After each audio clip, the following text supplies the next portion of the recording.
You're unmuted.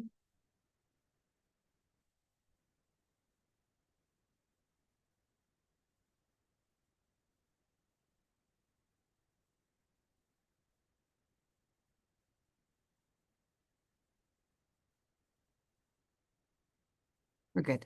Right. I'm going to call this meeting to order. Good afternoon, everyone. It is July 8th, 2025. This is the Benzie County Board of Commissioners study session. Could I get a roll call, please? Davis, Here. Janat, Here. Markey, Here. Nye, Here. Roloff is excused. Sauer, Here. Craig. Here. Good. Please rise and join me for the Pledge of Allegiance. I pledge allegiance to the flag of the United States of America and to the republic for which it stands, one nation, under God, indivisible, with liberty and justice for all. Please be seated.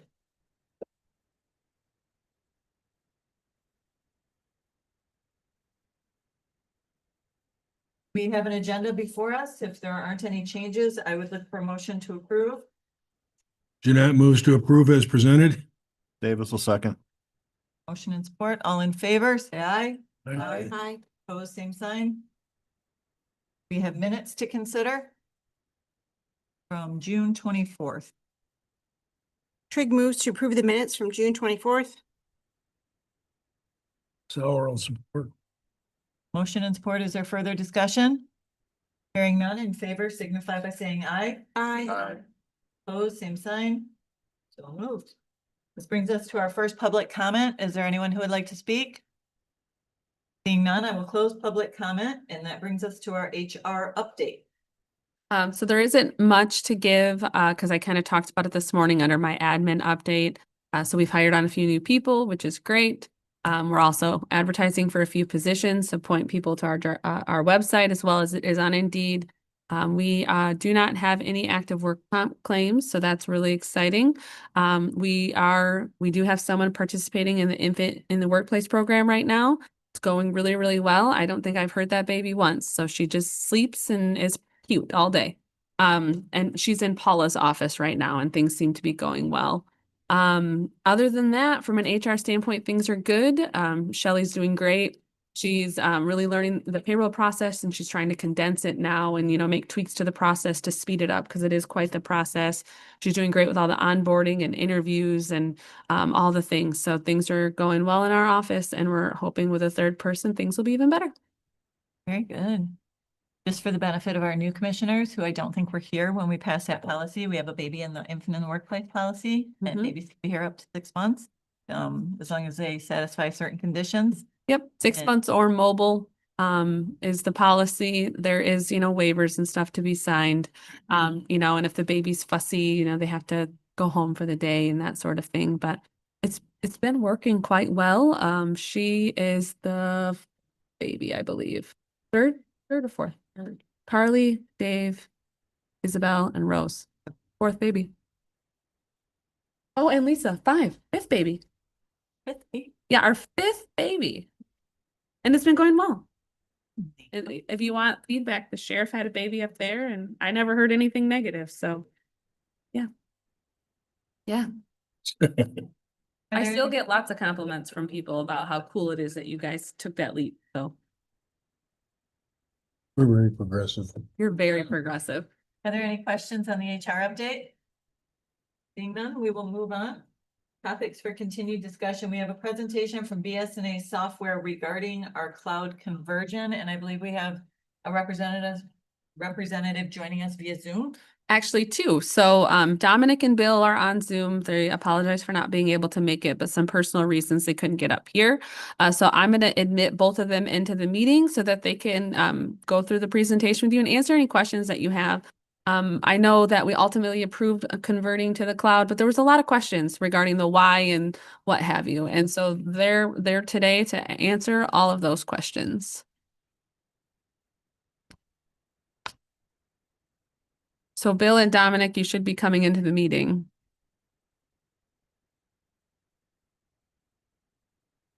Hey, Dominic, Good afternoon. Can you guys hear me okay? is Bill gonna, oh, there he is. Yep. Yes, so Do you guys still have a lot of time for us here? Or a certain like, time frame you want us to hit? I want to make sure we're respecting your guys' side of things as well. Thank you for joining us. I would guess, 10, 15 minutes or so, if it even takes that long. The floor is yours. Okay, so real quick, I believe we're speaking of a little bit longer. Is that not okay? Or I want to make sure we're covering questions or concerns that you guys may have. No, I think that's fine. Okay, so what I will do real quick, I won't take up too much time as I know I have Bill here with me who's hoping to show the system itself. Is I will share my screen if that's okay. Yep. Just to go over. I'm not sure if you guys can you see that okay? My BSNA cloud. No, Not yet. How about now? here it's coming. It's coming. There you go. We There can we see go. it. Okay, so I'm going to touch on very high level. It's a 2-page PDF right here. Because I know Bill plans to touch on it here. I know we're limited to a little bit of time here, it sounds like. But the benefits of going to the cloud on a high level side of things is it's always accessible. In today's day and age, it feels like remote work is more prevalent. And so it allows for that without having to do different things like a VPN or remote desktop and having that clunkiness of that. We have predictable costs. You can say, like we say there, it's to say goodbye to costly on-premise hardware. You don't have unexpected maintenance expenses. With the subscription base, as you guys have, you can see what your cost is and what your price scaling is and all that. So there's no more like this month our server went down where we got to buy a new server type thing. Being that you guys are a county, you have a lot of users. For the automatic updates, you don't have to have each and every one of your computers updated on the 1st and the 15th. When you go to log in, it is automatically updated to the latest and greatest version. And the biggest reason I think for the move for everyone that's made the move so far or looking to make the move is the enhanced security and the disaster recovery. What that means is I'm sure you've gotten those emails or texts or calls of someone trying to impersonate somebody where a lot of times it's easy to delete or hang up, but every now and then something does look real and you click that link and then all of a sudden your information is held ransom and you have a large fee to pay. The reason this BSNA cloud is much more secure is it's much like a banking type experience where it's a multi-factor authenticator. So it allows for you to hit accept or approve or deny the login. So if someone does get your information somehow, you can still deny it and it would not allow them to have that. So that gives people ease of mind. And we run automatic backups for you guys. I know up in your guys' area, or at least in your neck of the wood, you had that ice storm that came through, or you have like a tornado or a flood or something that would take you offline. We run automatic backups for you guys. So you're not going to lose days, weeks, or months of information that had been entered. We run backups every 15 minutes. So the most information you would lose would be up to 15 minutes between those backups. I just threw a lot of words at you there. Was there any questions on that? Doesn't appear so. Nope. Okay.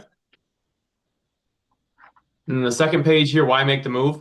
To traditional on-premise solutions, I touched on a few of these, and I don't want to, like I said, steal too much of Bill's thunder here and some things he might show. Is there's simplified operations within BSNA Cloud. I'll touch on that more so than what you're currently using, just to show. But like I touched on, the disaster recovery, the robust security, browser based. So it's much like if you go to like anything and you type a URL in, it's just like that on the internet. You type it in and you can get to your BSNA platform rather than having a server based on-premise solution there. There's different workflows for approvals, so you can get rid of a lot of paper within the office. It hits people's desks via the computer there. That way you don't gotta wait for John Smith to sign it, then move it over to the next person's desk to move to the next person's desk for approval. We have dashboards that show different levels of where the budget's at and where the approvals are at, maybe work orders and all that. I guess without further ado, I will stop sharing my screen. I think it might be more useful for Bill at this point to show what he can hear. I'm not sure. Is that allowing me to stop sharing? I'll go ahead and try to share mine and it should stop. Okay. And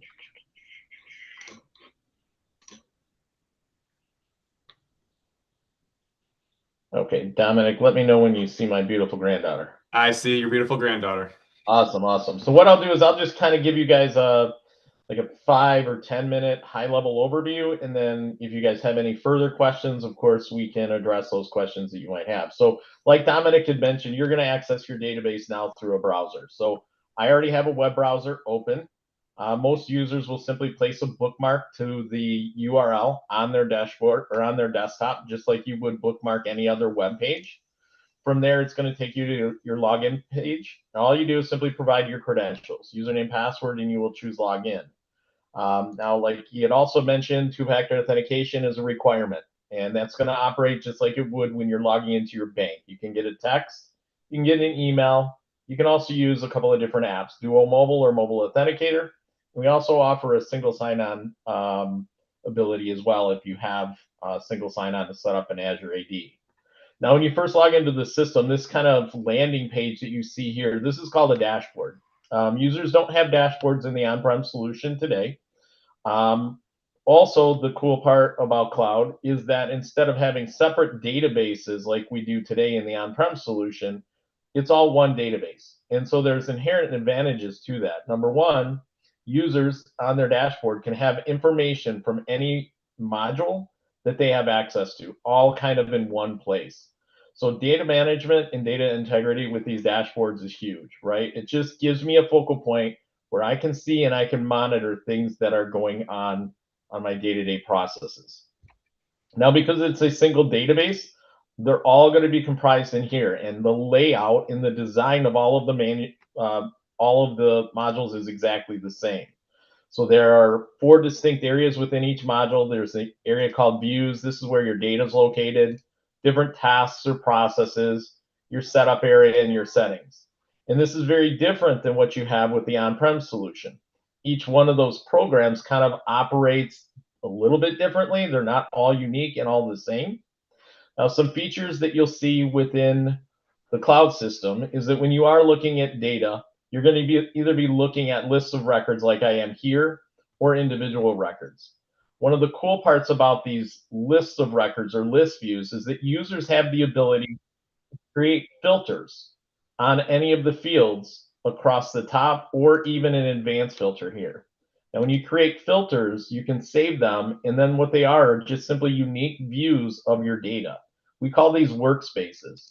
So if I wanted to see a list of invoices that are waiting approval, here they are. If I wanted to see a list of invoices that are ready for payment or invoices that have been marked as 1099, so these workspaces allow me to more efficiently view my data right within the system, less need for generating reports and wasting time. Now, all modules have this idea of workspaces. So it doesn't matter what module I go to, I'm going to have all of the same options. Now, one thing to note as well on records in the database, and I'll just use one example here, is that the layout of the record is all the same as well. So it doesn't matter if I'm looking at a journal entry or an invoice or an employee, they're all going to look the same. There's a toolbar at the top, but then below that toolbar is your information tab. This is going to give you all of the information about that record. All records can have unlimited comments, and also all records can have attachments. This is super important because today you may be storing attachments in your system, and as you grow and as you add attachments, you need to add drive space. In cloud, that's no longer the issue. So it is unlimited as far as your storage.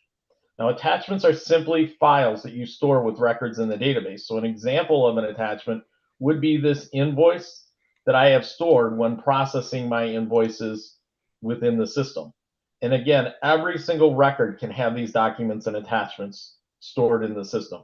It just makes it so much easier, again, for managing data in the system. So I'll give you one example here. Now I'll go back to my dashboard.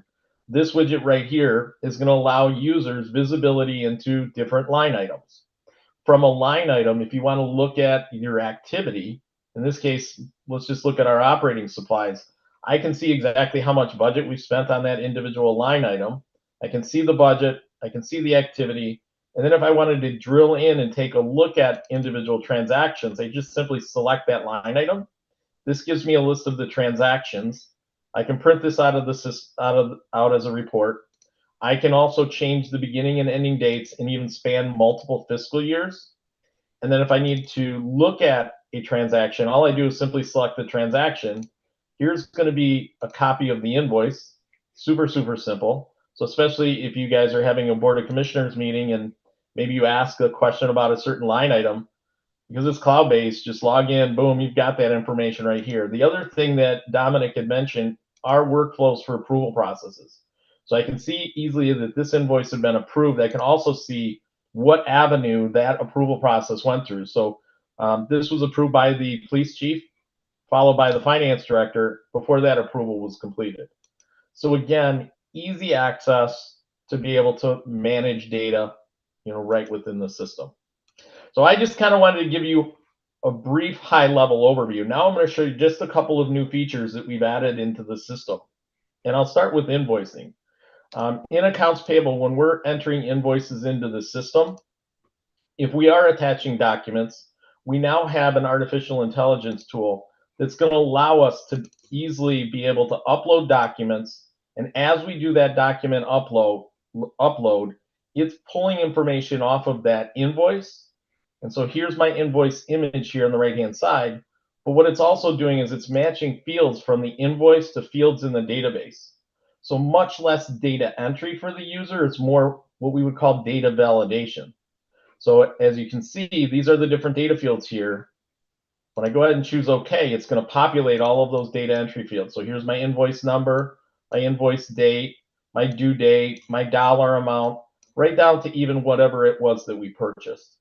So this is going to be a huge efficiency gain, being able to just go in and manage the information that's being entered into the system rather than hand keying all of that information. So that's kind of one example, and I'll show you another example. This is out of General Ledger. This is a new screen that users can use called Account Central. In the current system, the only way to look at multiple line items together is you have to generate a report. You'd have to generate like a balance sheet, trial balance, revenue expense report. We do have a GL detail screen, but it only allows access to one GL account at a time. This screen is going to allow us to manage the data right within the system without having to generate the reports. And so what this screen is going to allow me to do is to look at any account type for any fiscal year. And then there are additional options down here to control line items that are here. So right now I'm looking at expenses, and it's subtotaling at this point by funds. So if I were to look at general fund, I know that general fund, we've spent 88% of that fund's budget. Now, when I select general fund, what you'll see is it's going to take me to a list of the departments. So from my departments, I can then go in and I can change the way that this is sorted. So I can easily see that, hey, community development department is over budget. From that department, I can then get into individual line items. From the individual line items, I can get right into all of the activity. So a very easy way to be able to monitor your chart of accounts and monitor that data using this one Account Central screen. Now, I'll give you one final example here. Maybe I want to look at all of my accounts. And when I'm looking at all of my accounts, I can easily see, in this case, my wages are running at 99% across the board, across every fund and every department. Well, maybe I want to see, are there any of these that are over budget, any of my wage line items? So again, I can come in here, sort by my percentage of budget, and lo and behold, yes, this line item right here is over budget the most. And then from there, drill into the transactions, troubleshoot, find out what's going on. So again, in cloud, lots of efficiency gains. These are just a couple of the examples that I'm showing here. But what I'd like to do now is to kind of open it up for any questions that you guys might have, and I'm more than willing to show anything that you guys would like to see. I have a question. Sure. This is Commissioner Markey. Do you guys have a specific browser that you have to use? All supported browsers can be used, so it doesn't matter what browser. So if I like working off of Apple devices, there's no, you can use an Apple device. Whereas, of course, in the on-prem solution, you are stuck using all Microsoft devices. So no, there's not any supported browser can be used. So when you say supported browser, what do you mean by supported browser? So Edge, Chrome, Safari, any of those, Firefox, any of those browsers are supported. Do you have to have any plugins for your browsers for them to work? You do not, no. I asked the question. I'm actually accessing BSNA from Firefox on a Linux laptop. Yep, shouldn't have a problem at all. Yep, I'm not. It works just fine. Quick question. What is the expected bandwidth usage if we go to the cloud? So I don't know the exact bandwidth, but I can tell you that I have done all day software demonstrations using just a hotspot on my phone. So there is no data that is really transmitting or passing. All you're doing is simply using it to view. Okay. Well, a prime example would be using an iPad, right? A lot of users use iPads, especially if they're using them in the field. So just to revisit the cost to the county on this, if my memory serves me correctly, there was a onboarding fee of 70,000, is that right? 82, 83,000. 83,000, and then I believe our monthly cost tripled to have the benefit of being in the cloud. Have you had to defend those costs to anyone? Yeah, I can speak to that. I don't know if it's exactly triple or not. I don't have the exact calculation in front of me, but you're probably close, I guess, on that. There's a lot of variables and factors that go into that. A few of those I touched on already, so I don't want to hit too much on those, but security is a big one. We have your information on our side. So right now, Benzie County has to have a server. They have to have a managed service provider to make sure that that's up to speed, up to date. So hackers could get into your information on a one-off scenario here. So a big cost of that is you don't have to have a server anymore. So I'm not sure what you're paying per server or for your managed service provider, but that goes away. I'm not sure if you guys pay for VPNs or remote desktops. If for those that need to remote into the server in order to access our programs, those go away. Anybody that has an on-premise solution currently pays cybersecurity insurance. You don't have to pay that anymore because it's a cloud-based solution now for you guys. This is not going to say that it's cheap. Like you said, it does increase your costs, but those are just some of the variables and factors that go into it. On top of that, there's things like your W-2s that can be sent out electronically. They don't have to be sent out by mail anymore and have to be sent out and formatted, each and every one there. So that time for that can go away. I'm not sure if Bill's has time or is able to show, but one thing we can talk about high level is like accounts payable, like your invoices. We're able to have kind of like an AI function to that where it reads it for you. So you're not having to punch in and manually type in each part of a check or an invoice there when it gets put into the system. So things like that, I know it's high level stuff, but that's part of the reasoning the costs go up for efficiencies, securities, etc. This question is for our administrator. My name's Art Janot. Katie, can we put a number to that he just described, the things that you won't have to do anymore? Not off the top of my head, but we could probably come up with some sort of rough number as we look a little deeper into that. The streamlining of accounts payable, that is pretty slick. I know when we're uploading invoices now, it's side by side and we're keying in everything. So that would be a time saver, specifically the cloud side of things versus the server. This server is up for replacement, so we wouldn't have to replace that server to the tune of $15,000 to $20,000. So that's going to be a savings because that is a physical server, so they're a lot more money. So there is some of those benefits, but the cost of going to the cloud is generally higher for anything you go to the cloud for, unfortunately. Kind of the world that we live in these days, and the more data that they have of ours, the more that we're going to be saving. We pay for cloud backup now for all of our other data, and so we're essentially shifting the cloud cost from what we're paying now and shifting it to BSNA essentially, because right now we're backing up into our own cloud service and our own servers. So it's not to say that it's still not sticker shock. It is. But there's definitely benefits to it. But what I'm looking at, and probably obvious, is that what's the net new cost? Yeah. And that, because what we're talking about is the gross cost to us. Do you think that by going through this conversion, this would eliminate or delay the need for additional staffing down the road? I don't know about that. So that We- wouldn't factor in. we don't have a true centralized accounts payables process. We still have a lot of folks who enter their own within their departments, and then a bunch of them do come to our office. So if we had a true centralized system, then it would be easier to quantify that. But because we don't fully have a centralized system, we're working that way. A lot of folks are giving us theirs. And, you know, for instance, district court, this would help tremendously because you'll get 48 restitution payables and you have to key all those people in individually because they're not considered vendors. So from there, it's a time saver. But it's hard to do it when we don't have a fully centralized system. But this would be really difficult, but if each department looked at, if we made it more efficient, it would delay having to increase staff. You can quantify that. Yeah. And I'm just looking for reasons to understand what the net cost is. Mm-hmm. And if I could, moving away from the financial piece of it, Tim, I mean, I wouldn't even know what questions to ask.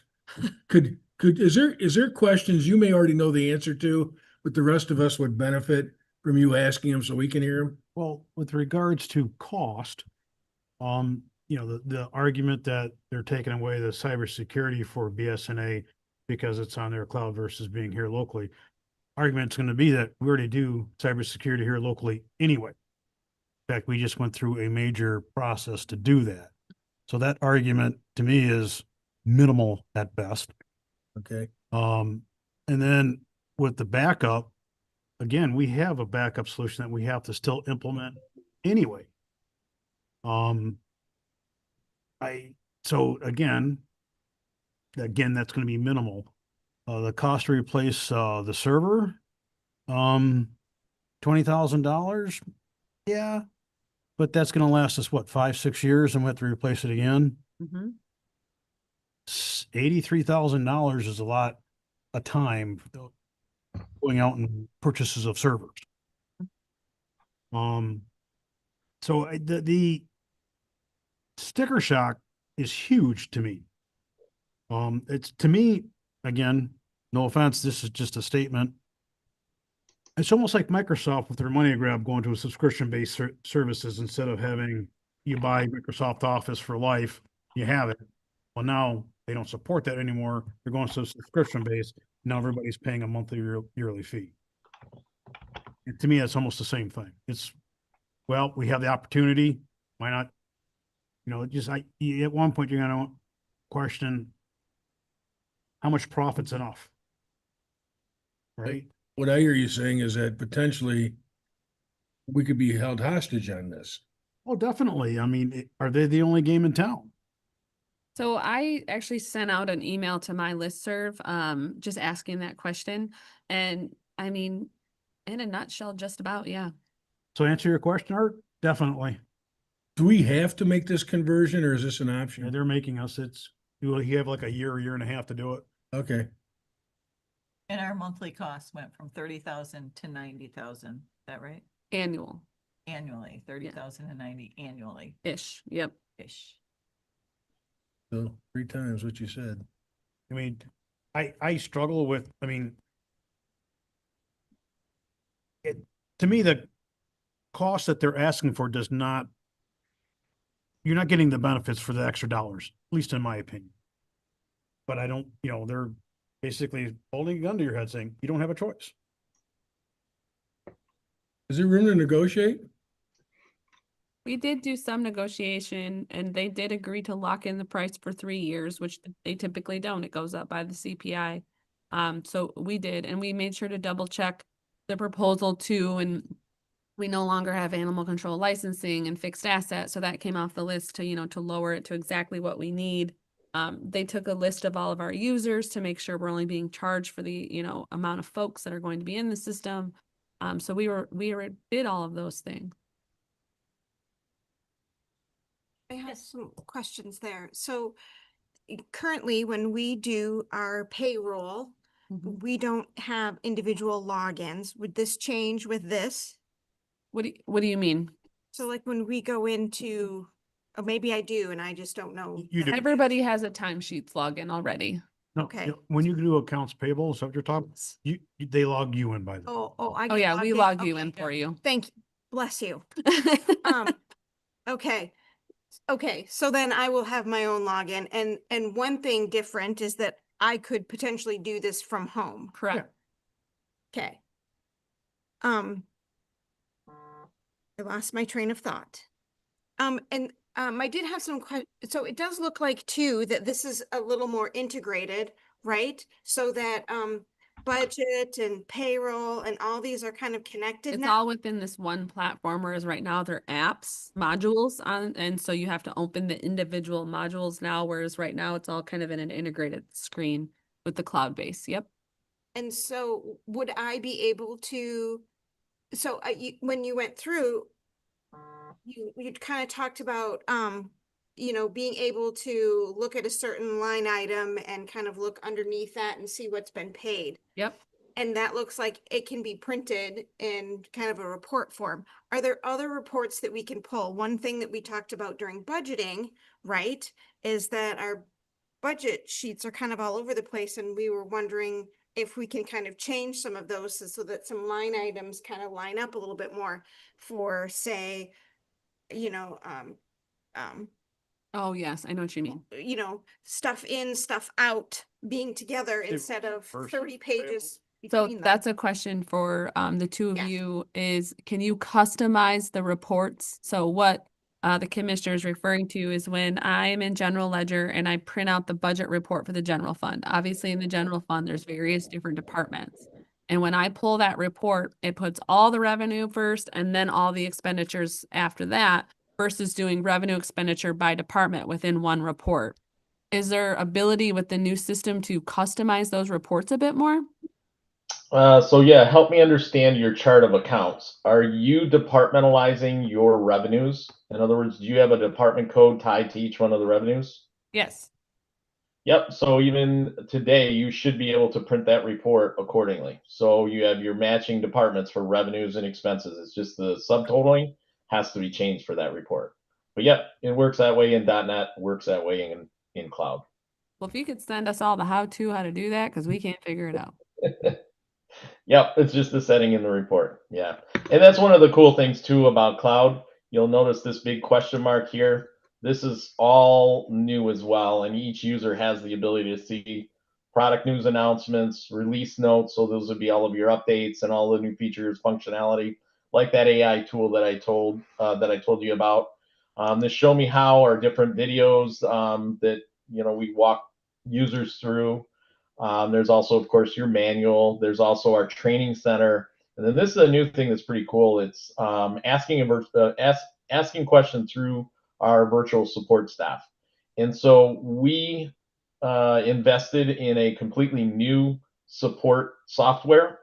And that support software allows us to be able to do queries and searches based on previous support calls. And this will allow you to kind of serve yourself or help yourself. And so questions like you just asked, this tool is going to be a huge time saver for you guys and time saver on our side as well. But yep, exactly. As long as you guys have departmentalized revenues, you can print that report accordingly. You should have no problem. I can't show it to you in this database simply because my revenues are all departmentalized with 000. It's a city's database rather than a county's database. But yes, reports can be customized. For instance, like revenue expense reports, a lot of them use this, what we call column picker idea. So we have default columns that, we have on those reports, but users can change and modify the columns. You can also change and modify your groupings. So in this case, I'm doing it by fund, then by account category, which is going to be my revenues, and then my matching expenses, and then by department. And so you'll have the same capability for the budget report. Christy or Art? Yeah, and so then when you talked, I'm all over the place, I apologize. But when you talk about potential risk reduction, you're talking because we're on the cloud and because we're utilizing Microsoft's, I don't know, security parameters or whatever, right? And that's going to help us be more secure. But in the event something were to happen, it's my understanding, right, and you said this, that if we were to go down, your responsibility is within 15 minutes, you're gonna bring us back up. But if we have something, would it be possible for somebody to grab our data?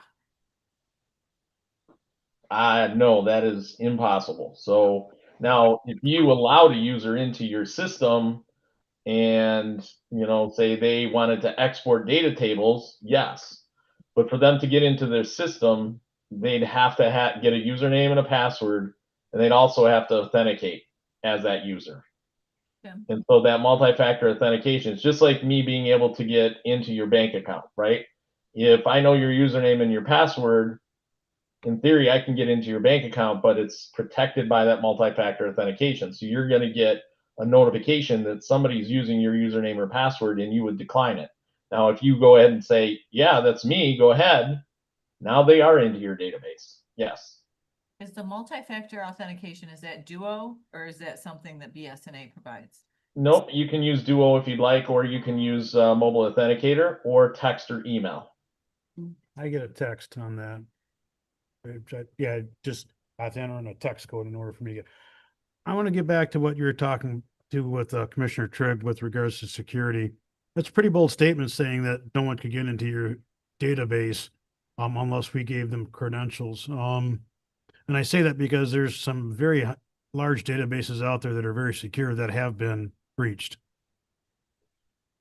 Well, we're happy to give you some white papers. I mean, I'm not a cybersecurity expert by any means. I demonstrate our software, but we can give you some white papers that hopefully will put you at ease.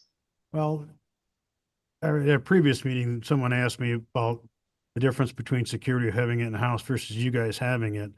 And I did think being a larger corporation and an entity that this is what you guys do, you would probably have a better security options than what we have here. But I would also think because you are bigger that you might be targeted more often.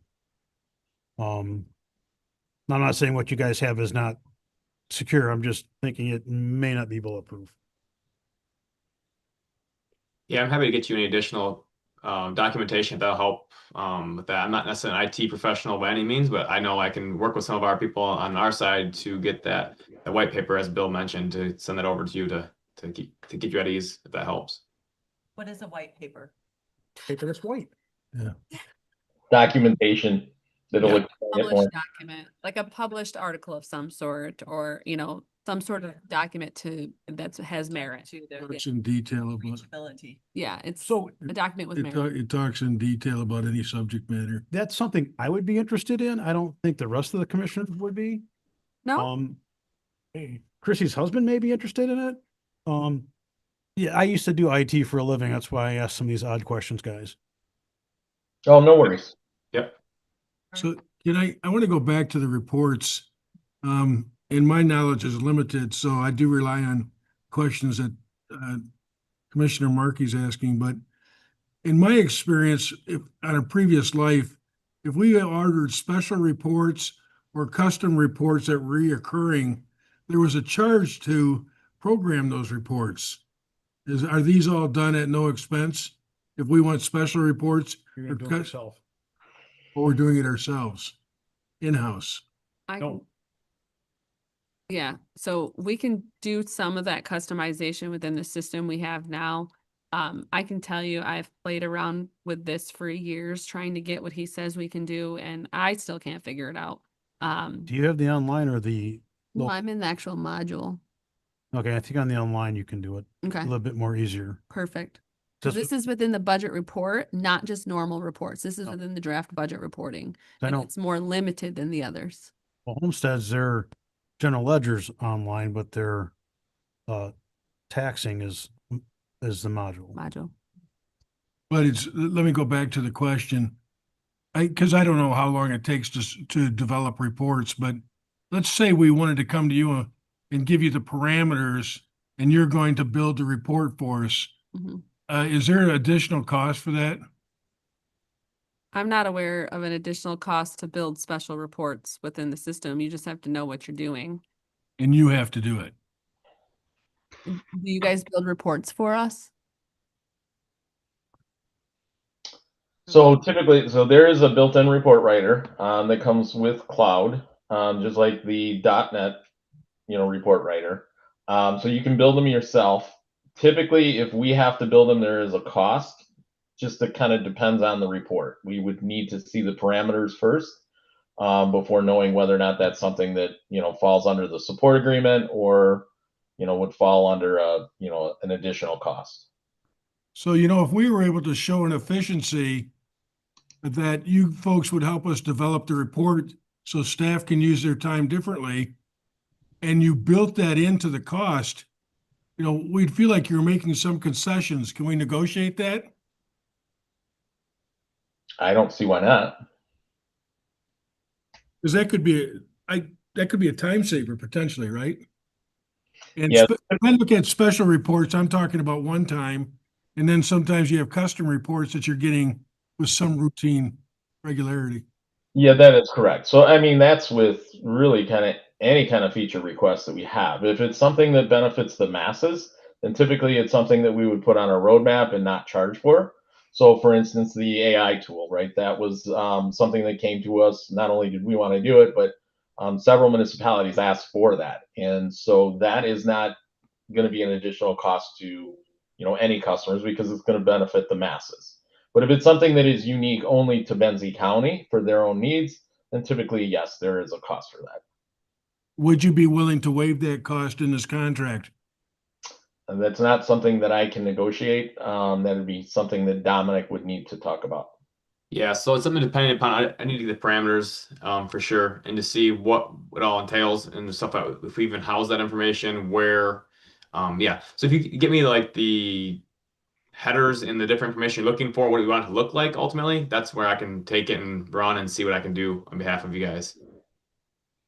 Yeah, and I'm not talking about several contacts a month, but let's say you had 6 times a year where you're looking for different information sorted, and we came to you instead of staff and said, well, staff would come to you and say, can you develop this report for me? Even if we could agree on, we'll do that 6 times a year for you, or whatever a reasonable number is. But I guess it would make us feel a little better that, we have some say in this versus being held hostage. Yeah, absolutely. I think that's where your support fees come into play as well. So like that's built in your costs where they might say, hey, have you tried this report? Or it's one you didn't even think of, or something that you're not used to seeing, where we can work with you on a different report that fits your needs or customizing a report. That's definitely feasible. A decent amount of our support calls where they can help you build that report. It's just when those get more into the weeds, and it's maybe taking different information that we're not typically used to seeing for like a payroll report or accounts payable report. That's where the costs may come in. But more times than not, we're well versed in the support side to help work with you too, and to customizing a report and showing different information. Tim and Katie, I guess I would turn to you. Are my comments, is that even logical to have that conversation, or is this not really serve as a benefit at all? I don't generally need custom reports, so I don't know if it's really gonna come. Yeah, you do. You have already asked for one. Well, but one in 4 years, I mean, I don't know if that's much of a negotiation when we don't really generally need them. Okay. Yeah. And also, too, I do want to make a comment about, you said it a couple of times about us keeping your data hostage. You guys own the data. We do not. That's not So right. at any point in time, if you need the data, you can have the data. Yeah. That's not how I'm using the expression. I feel hostage in negotiation of the price I see what you're saying. because we have no, and I realize you guys don't set that pricing, but we have nowhere to go. BSNA has been a good product for us to use. We're trying to roll it out countywide. So it doesn't make sense to, have different systems out there. And as a result, here's your price, take it or leave it. Where with most vendors, I'm used to being able to have a discussion. And I felt like we somewhat did, Katie and I, like it wasn't like this is your price tag, you're paying that. We were negotiable in the sense we had that 3-year agreement on holding the price there. I know there's a comment about value. I know we're kind of tied to time here, but I'm happy to set up a different time, maybe outside of this meeting here, to go over more of the value of it. Again, not trying to downplay the increase in cost, I do see that, but there's a few of the high level things we were showing you that is the reasoning of why that cost increase there. I'll limit my comments to that. I think everybody understands where I'm going. So Dominic, you know, as commissioners, we represent smaller entities within our county and we attend their meetings. So when I share with my township and my 2 villages that onboarding to the cloud is going to cost the county $83,000, I guess I'm piggybacking off Commissioner Markey's comment about we'll have about 1.5 years until we have to do this. Is this what I share with them, that you're going to have to do this too? And how should I prepare them for this significant cost? Is it based on our size, or will they be having to absorb that same onboarding fee as townships and villages? So yeah, a lot of it goes back to there's many different factors: parcels, size of the township, how many W-2s do they cut, how many users do they have, how many active utility billing accounts, like things like that. There's many variables that go into play in regards to getting your specific costs. If that's a township, that's a city, a village, county. I don't make up the exact proposal. I don't have their exact formula they use. But yeah, I mean, this .NET does not have an end date set yet in regards to when it's going away. It's going to at some point. It's a 17-year-old product. And that's why we're making the recommendation for those to make the move to the cloud at this point. But I guess, does that answer your question? I mean, time frame. Do they have 2 years? Do they have 5 years? I mean, I think as much notice as I can give these entities to start setting monies aside, we certainly weren't prepared for an $83,000 onboarding hit, you know? Got it. Yeah, so we don't have that end date set yet. So I don't want to set unrealistic expectations. What I will say is we are going to be respectful to those that are on .NET that maybe just moved to .NET maybe a couple of years ago and they have a new server and all that. So we're not just going to rip the rug out from under them and say, you got to make the move now. We got to make sure we have enough time for them to budget for it and set money aside. And truthfully, if everybody made the decision today to go to the cloud, we're not going to be able to do all the conversions and trainings and all that. We're going to make sure that we space them out and hopefully get a decent amount each quarter moving forward, so we have successful and good conversions for everybody that's making that move.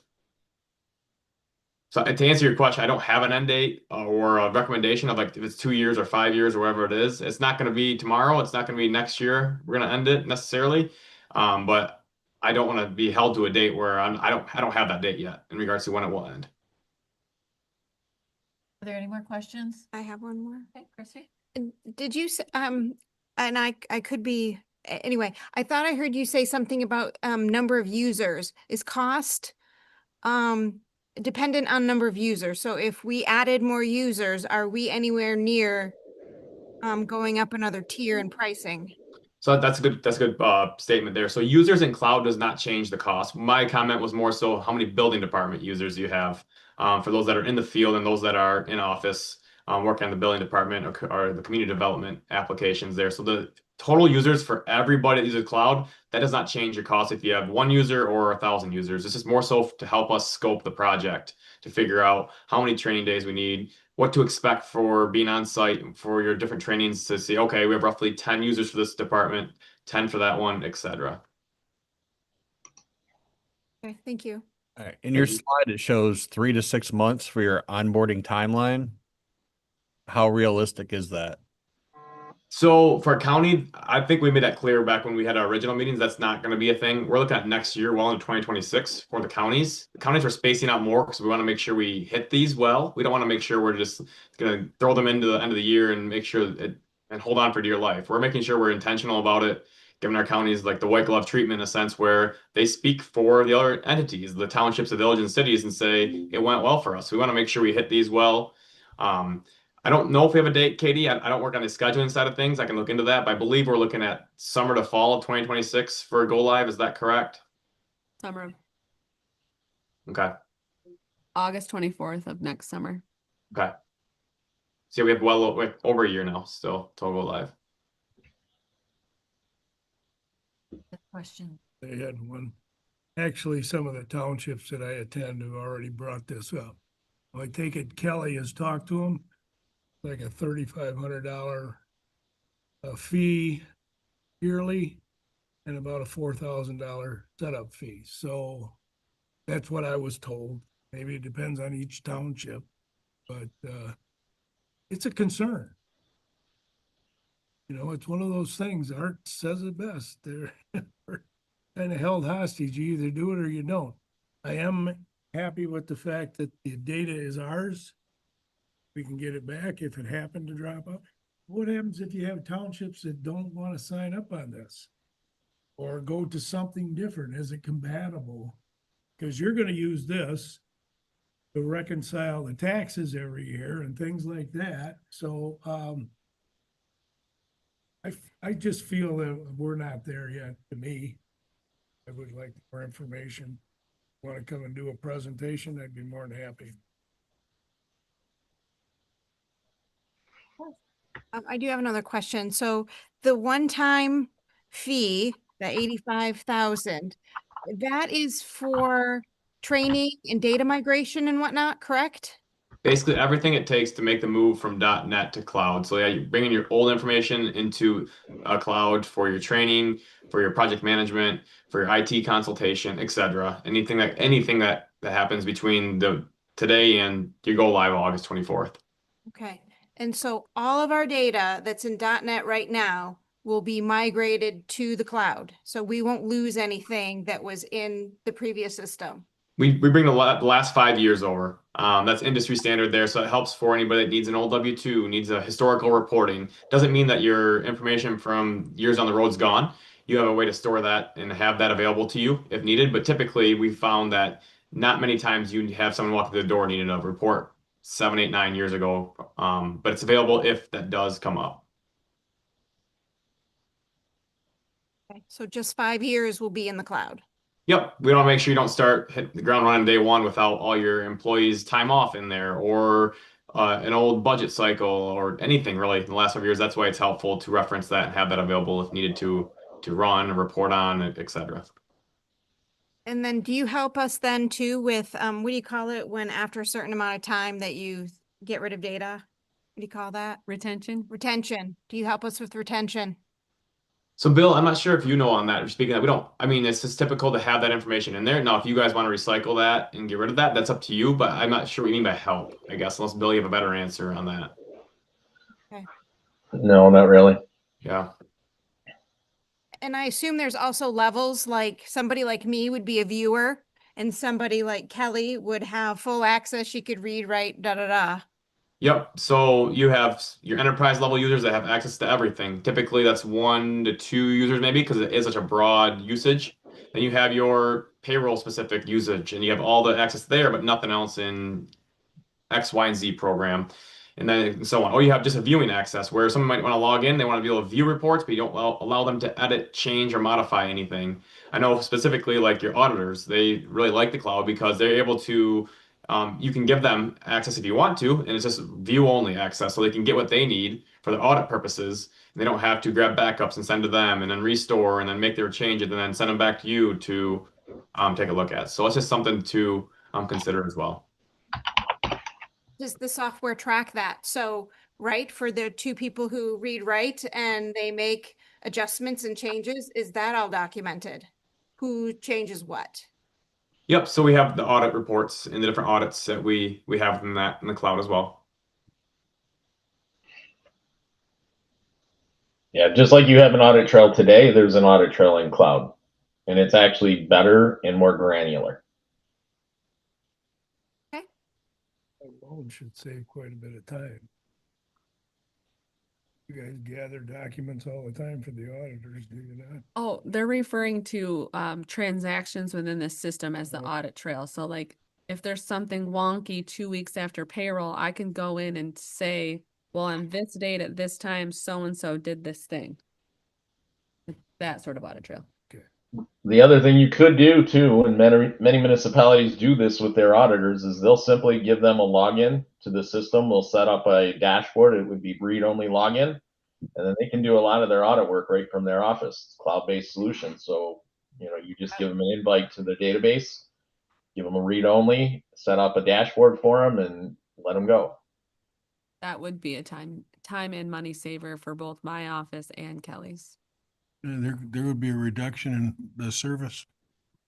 Yeah, because they spend 2 or 3 full days here bothering our 2 offices, not in a They bad could do it sense, of all course. Mhm. And you're probably paying travel and lodging and Yep. Do we have any other questions regarding our BSNA cloud purchase?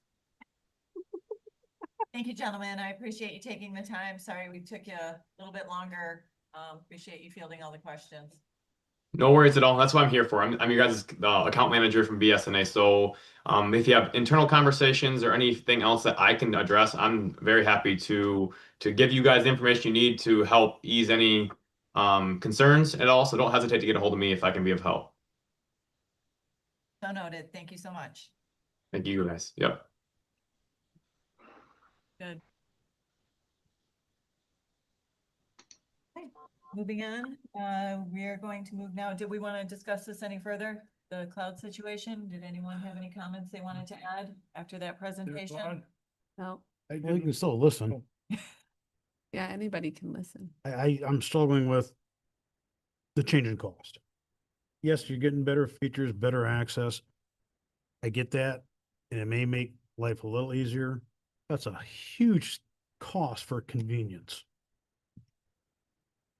I mean, I need to note, it's already been passed, right? I think Right. Gary and I were the only ones that said no. Yeah, you already approved moving forward with I it. know, It's yeah. still hard to swallow. Yes. Absolutely. We did confirm with them that the costs are gonna be prorated as the conversion happens, because that was a concern that you had at the last meeting too, when we talked about this, is, hey, we're gonna pay this annual fee come here about November, and then we're gonna be, migrating over mid-fiscal, and so they did ensure us there'd be proration in all the costs, so we won't be getting hit twice per se in the next fiscal year. So that's huge. They only need some of the money up front, and then the rest would be, after the fiscal year. So we are able to spread this out over a couple of fiscal years. So that helps us too from a budgetary standpoint. There is a chunk of this coming from the tax administration fund, funding that's sat there from interest earned and other things. We're able to utilize those dollars for this. So less general fund dollars also coming at this. So that was really huge as well. I'm still concerned about the township. They decide they don't want to get on board. Yeah, we're gonna go back to how it used to be. Yeah, Where they're where we manually headed? sending us stuff. Yeah. Kelly Long, County Treasurer. I already have one village that's iCloud, and I can communicate with her through .net. I can send her what she needs and vice versa.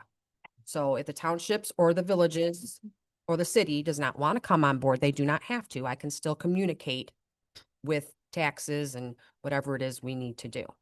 So that won't be an issue. Kelly? Cost is the issue. That's the concern that I'm feeling for the township. Mhm. So And that's perfectly that's- fine. Yeah, and I just set it out there to them to let them know what was available. It's something they didn't have to do right now. Like you said, .net will eventually go away, but it could be 10 years down the road, or it could be, 5 years, whichever. But I can still communicate with each and every person. When you say you still can communicate, do you mean within the BSNA software? Mhm. Okay. So for example, I had to send a database to the Village of Alberta and their cloud. And it's just a button that I have to push compared to sending it to Homestead Township, which is .net. So if I push the wrong button, they're not going to get the right download. So I have to make sure that I know who's on the cloud and what button to push to do. I think the question comes is, what happens if a township or village or city says, I don't want BSNA software any longer. I'm not willing to pay their migration cost. Then it might be at the point where they're going to have to start doing their own tax bills. And then there's going to be backups and databases and all that good stuff that we'll have to. So Okay. it'll be a little bit more rougher, but if that's what they decide to do, That's we'll figure it out. That's the question I had is, Yeah. what happens if they say, I'm not doing this, Mhm. take the BSNA software and go play in a different part. Right. Okay. Yep. Thank you. But they won't have much of an option though, would they? I mean, are they gonna That's go back to not QuickBooks? Seeing. I mean, Yeah, they generate their own data and then bring it into you. For settlement generate their own purposes. bills. So, yeah. It, be a matter of using backup. I mean, we used to get backups from them and plug it into the computer back in the past, so They it'd just be a. download, put it on a drive. Mm-hmm, bring Michael it might into have you. something to say about that. mm-hmm, Michael's gonna have a lot to say about that. I mean, might. it's expensive and some townships are underwater already anyway. No, I mean, plugging in a USB. I don't know, but other businesses I've been to are like, don't you plug anything into our system, because then that compromises that. Correct. In. You have to scan it. Thank you, Kelly. We good with that discussion? Good discussion, still didn't feel like I got anything. Thank you, though. Okay, know. well, let's talk about the budget then. Sure. So, did everyone bring their budget No. spreadsheets? No. Good No, we don't have to go through this. gracious. Well, we don't have to go through the whole kit and caboodle. But when we talked about the budget before, there were some key things that were brought out as, hey, we need to get back to these items. And obviously too, we had a pretty in-depth conversation about central dispatch and those sorts of things. So this is our additional touch point, to touch on those items again. And then from here, what I'll do is I'll take your feedback, make the tweaks, and then we'll put together draft budget books to be distributed. So your time here today is to talk about those special requests that were had. Which budget? Central dispatch? We have central dispatch. There was an increase in funding for the prosecutor. There was a request for a jail administrator. There's all kinds of requests. Yeah. Whole Well, page I'll of go to my notes. fa- Rhonda had the list. The list. My favorite one's a prosecutor. She's salary. Everybody in that office, I believe, is salary. This part of her job has not changed. There from the beginning, the judges, the magistrates do it. If you're hourly, you get overtime, correct? Hourly, yeah. If you're an hourly if you're not employee, exempt, you would and get you come overtime. in on a Sunday, you're gonna get overtime. Correct. I'm against honor and her request. Leave it at that. In my conversations too with other counties, they're under the assumption that as the elected official, they couldn't have that additional on-call pay. But that others could, the others could. So that was just what I gathered in conversations too, for what it's worth. Do we just want to go down are we making decisions as we go? How it is? I just want to hear, we didn't really go in depth on all these special Oh, I know, requests. I And know. so the idea is to talk about them more because I need to know what I need to do in these budgets. Do I need to tweak numbers or not? So the prosecutor was budgeted in. If the consensus is to say no to the on-call pay, I'm going to lower that wage budget for it's like $10,200. That one's going to come down, and that's general fund. So if that's the consensus, if the consensus is, central dispatch, we already said we're going to take from the general fund. I need to now budget that within the general fund in your draft budget so you can see that movement. And so that's what I need out of you today is what are we doing with these special things? And then I will put that then into your next version of a draft budget. I'm not sure if I want this to be our only conversation about Okay, this. Are that's you fine. ready to go to draft? I mean, do we have to accomplish this today or can we start taking bites out of the apple? We can start taking bites out of the apple based on the timeline that we set for ourselves at the beginning of the fiscal year. We build in backup time. And so we're okay. So I tentatively plan to disperse the draft budget document on August 12th. So if we're not ready today to go through all the things, we can kick it to the rest of the conversation to July 22nd. But according to our schedule, we will disperse the draft budget August 12th. And we will hold the public hearing August 26th, and we will accept the budget September 9th. Now, if we can't do that, we can fall back to September 23rd, but we need to know that now so that we're publishing the public hearing correctly. Okay. Can we deal with the issue Gary brought up before we move on? Sure. So Gary, what you're saying for your purposes, the stipend that we've been talking, that was requested, you're either not comfortable with that or you're not willing to support that. I'm not willing to support it. Okay. And I know that we don't make decisions here, but discussions that come out of here ultimately form a decision. Correct. I'm in agreement. We don't even know if it's sustainable. You've already put us on notice that 2 years from now, it could be difficult. We hope it's not, but it could be. So decisions we're making today that flow into the future. So I think I'm unwilling to support that for this purpose right now. I'm also unwilling, and I'll restate what I said at the last meeting, when there was an adjustment in the public defender's wage Right. mandated by the state. We, adjusted prosecutor in that office, the whole office significantly. Which was not done by all other counties to the degree that we did. We made them even. Mm-hmm. And so, I would not support this ask. Is that the consensus from the final three of you? Dave? Yeah, okay, That's fine. I think, I'd like to hear from Christie. I think You know me, I'm, there, to me, she made a decent case. And again, I wasn't part of the whole raising her, but so I know nothing of that, but I'm hearing that she and her office had a significant increase. But again, they're giving us really good service by, being on call and available on weekends and holidays. I don't know. I don't think her ask is out of the realm of possibilities, but I think I'm in the minority yet again. Could I respond to that quickly? Sure.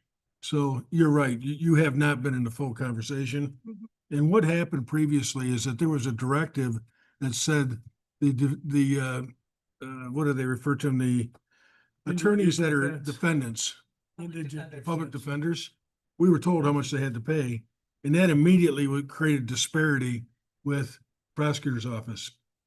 And the prosecutor said, I'm gonna have everybody jump ship. They're gonna go to the defender's office. We said, okay, we hear you loud and clear. We're gonna make that adjustment now. And less than 2 years later, they're coming back and saying, by the way, we'd like additional money. We just made a sizable, we made a decision that was pretty significant. And that was to respect the effort that they have to put in. Sure. So nobody's saying we don't, I'd like to pay everybody more, but Yeah. there's a limit to what we can do. So that's the piece that you weren't involved in, is that there already was an adjustment made to make them competitive with the public defender's office. That's all I have to say. consensus is we'll take that out. Perfect. Do you want to go down your list, Rhonda, since you wrote it down? 5% increase for the health department. 5% increase for the health department. There was no increase in the preceding 3 years. That was But they- really their justification. I think it's justifiable.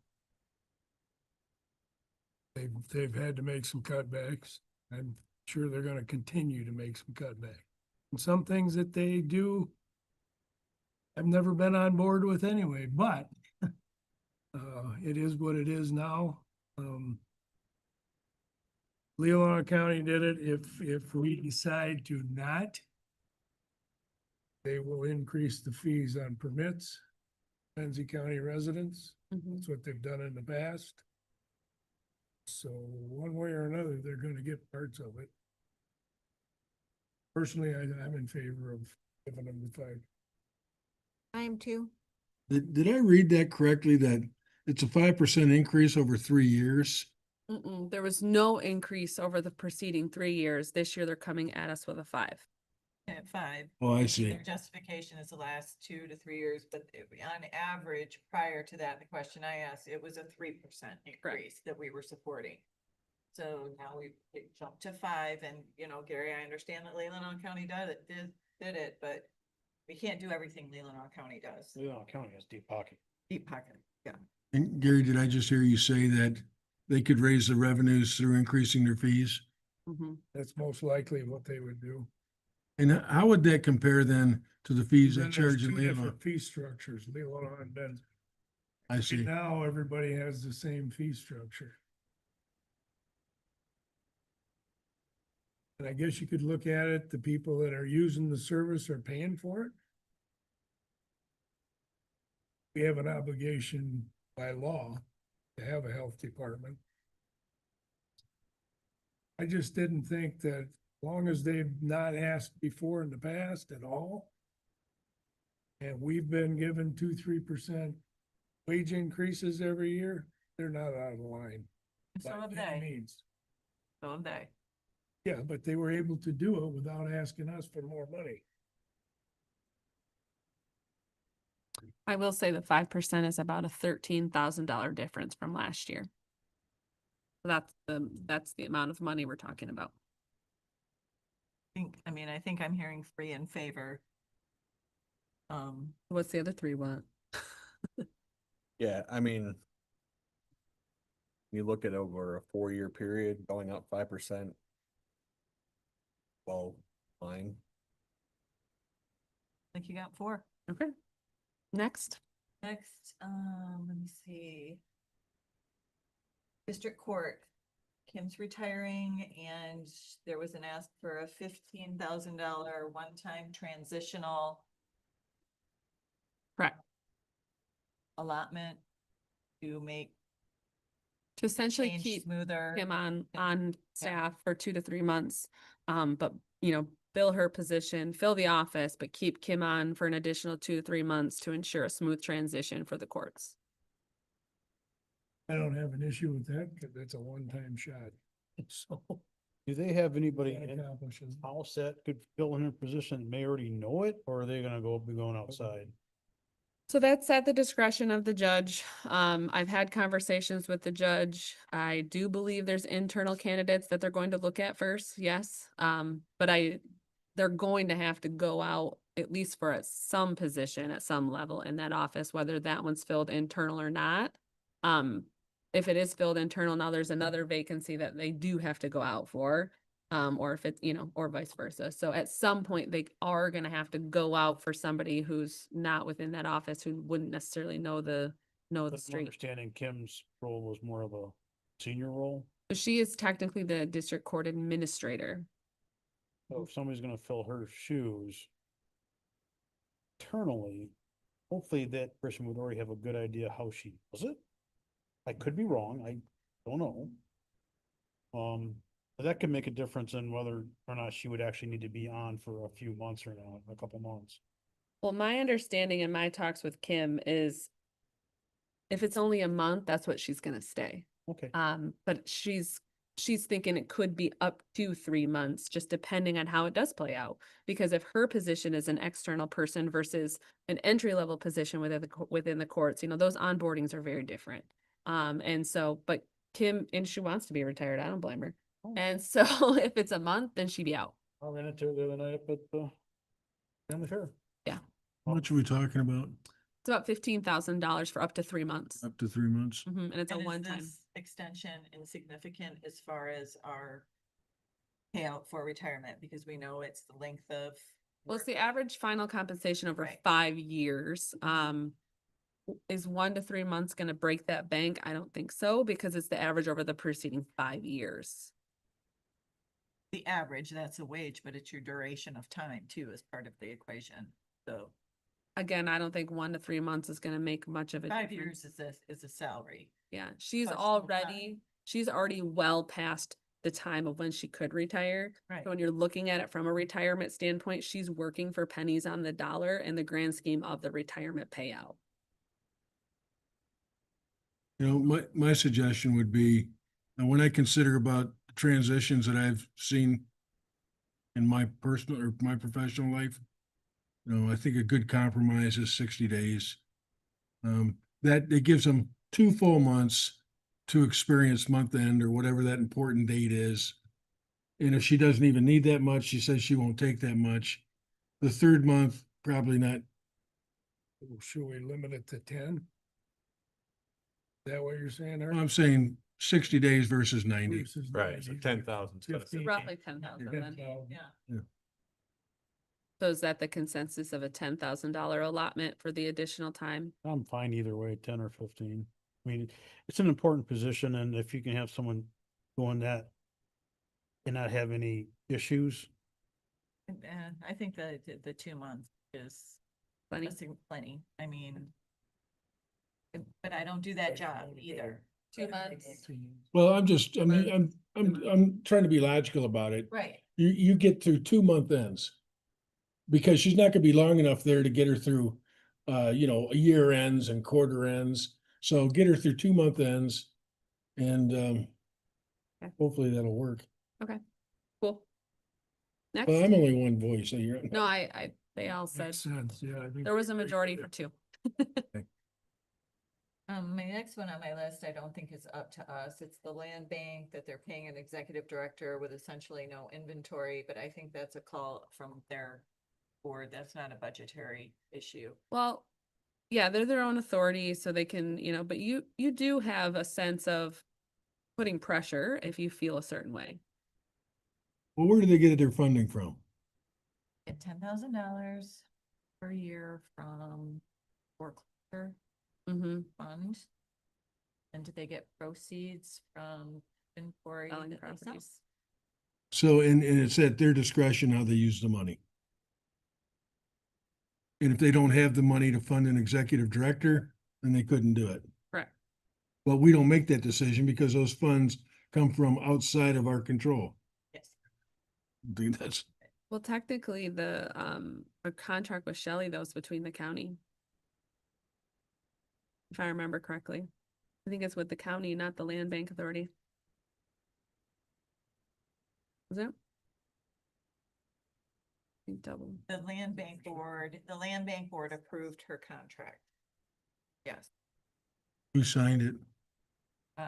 Nate or Mark Roper On behalf of the land bank. on behalf of the land bank. Yeah. And I think there's a provision in there for a 90-day notice before any change can be made. Again, it's, you even said this early on, it's kind of outside of our control. Mm-hmm. And quite frankly, if I'm on the land bank and I don't have any inventory, I'm wanting to know why I got an executive director at all. Right. But when we do have properties, the land bank has done wonders with it. Mm-hmm.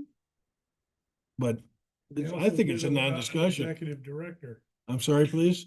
They said then they also did it without an executive director. Well, Shelley was acting in that capacity. I'm just saying.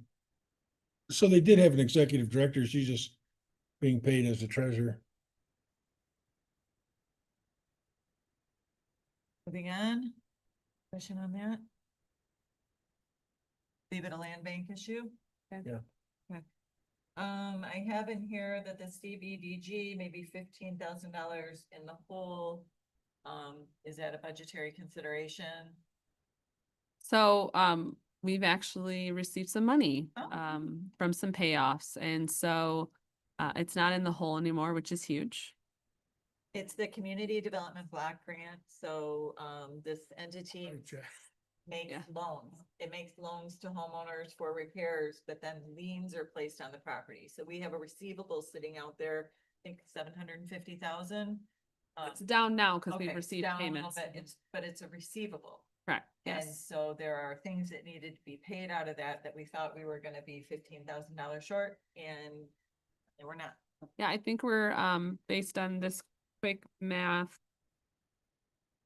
we're about 15,000 to the plus now. Yeah, guys, we'd only be loaning the money to them anyway. We wanted to go down my list, and that's what's on my Okay, list, so. all right. Well, so no, so because it's under a certain threshold, the payback, it's considered general fund dollars unless you bestow it back to the Community Action Agency to gift it or grant it, loan it out for housing services. So how Tish has explained it to us before is when it's below a certain threshold, Right. it's at the county's discretion. So technically, the 15,000 are in the plus is at your discretion. It could be general fund dollars, or you could commit it back to housing purposes for CDBG reasons. That's your discretion. Well, I'm looking at the source. The source is repayment of debt. And if they're in the hole, then that's really the first thing that you need to fill. Which we have, so now we're about $9,000 or $15,000 in the plus. So your question is, The black, do we take that into the general fund or do we leave it in with the grant? that's your discretion, correct? So that's where I'm at with it. Or do you want it to sit there and give it a year? That's also your call. I personally would leave it there for a year. That fund has done a lot of good in the community. You had any new requests? Well, it all comes through the action agency and they qualify it and typically match it with their own sources of funds too. So I can't tell you for a fact how much they've had as a request because up until now, there's been nothing available. So there was nothing for them to loan out. If they have applicants that come in now and you've got $9,000, they're gonna try to look for a way to use those funds. Only if you allocate it to set. And if we do nothing at budget time, what happens? They could make the request and you could amend the budget at that time. Otherwise, we will inform Tish that there's no money, which we already have at this point. She's aware that there was no money at this point. So they will try to help folks with other funding sources, because obviously there's lots of state and federal and other funding sources out there. But from a county perspective, they know as of right now, there's no money for them to loan out. So they won't even have it in their hat of tricks when they're working with people. In the history of those funds, have we ever used those monies for administrative or general operating purposes? Yes, not much though. Administrative fees are typically about $1,100. It looks like, and then administrative fees to NMHSA, Northern Michigan Housing Services Authority, 5,200. So 6,300-ish. But those are still going back to agencies that support that activity? Yeah. So we haven't been using it to supplement general fund. Correct. No, we have not. No. And when there was funding available 2 fiscal years ago, that could have came back to the general fund, you took action to put it back into housing versus putting it into your general fund. Yeah, because I know in the last 8 years, I brought up the subject about taking out a fee because we were allowed to for administrative purposes. And the board made the decision. Now, the money was there for that purpose, Mm-hmm. and that's what we'll continue to use it for. Mm-hmm. I say that if at the end of next year, that's just a growing number, then we revisit it again.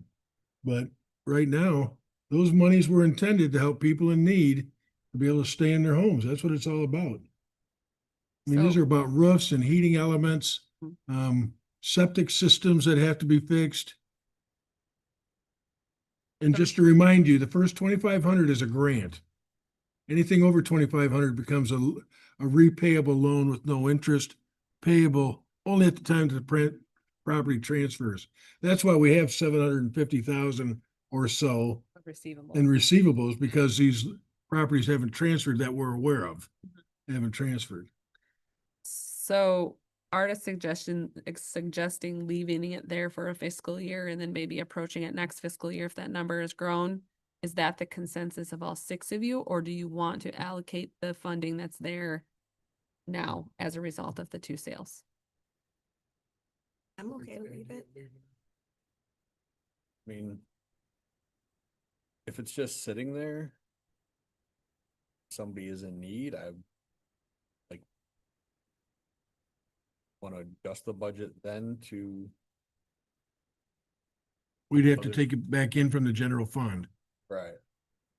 I just, I'd rather personally, I'd rather leave it there. That way it's earmarked. We don't have to worry about, okay, the general fund's overdrawn now. Don't have any money available to do it. Right. And then the community action agency knows what they're working with. If we have it at 0, they can't even accept an application. Well, they can, but not for we'd have no money to give them. They'd Right. have to look for other sources. Yep. It'd be through other sources. Yeah, I think at this point, we walked into the meeting, I walked into the meeting thinking we were $15 or 15,000. We just in the got hole, payments. And we received it, so having it sit there and be available for somebody in need is a good thing. So when you say sit there, right now, we haven't budgeted the use of those dollars for next fiscal year because we thought there was nothing there. So do you want to budget the use of those in the next fiscal year, or do you want to not budget the use of those and let them grow interest and then budget the use of those in the following fiscal year? I guess I'm a little confused I now. guess for me, if that agency needs the funds and they have an applicant that comes forward, they need to know that, yes, we have the funds available. Oh, I agree. Yeah. Having So them we sit want to there- budget the use of the $15-ish thousand by the Community Action Agency for housing purposes. That came in as a receivable right? That money came in. Yep, and- it's sitting there. Payment. Right, and if somebody needs a furnace this winter, they Mhm. go to the action agency, is that right, Art? Mhm. And make qualified application, those funds will be used for that purpose. Mhm. Lien will be placed on their house and system will work the way it was intended to. Okay. I need to fully disclose that I sit on what is now probably the disbanded housing committee for Benzie County, and I'm also chair for Action Agency. So I'm gonna have a bias on this, but my bias is not about the agency. It's about how I've seen that money actually work. And they only go to people that are qualified, that have, meet these special circumstances. Yeah, I mean, I think if the money's there, make it available. Make sure they know that 15,000 and not 30, so that we don't end up like we just Yeah, were, but. right. Is a buffer needed to be, I mean, I'm thinking 14 because it's almost 15. It's not exactly. So if we did 14, there's a few $100 buffer for whatever reason. and didn't we need a buffer for certain payments? I mean, isn't that how we went in the hole? Is we didn't keep a, No. I think they gave out extra loans. oh, Great. okay. So I've made that change. Ready? Everyone ready? Okay, Betsy Valley Trail would like Anything. anything. No number was given. I say we give that then.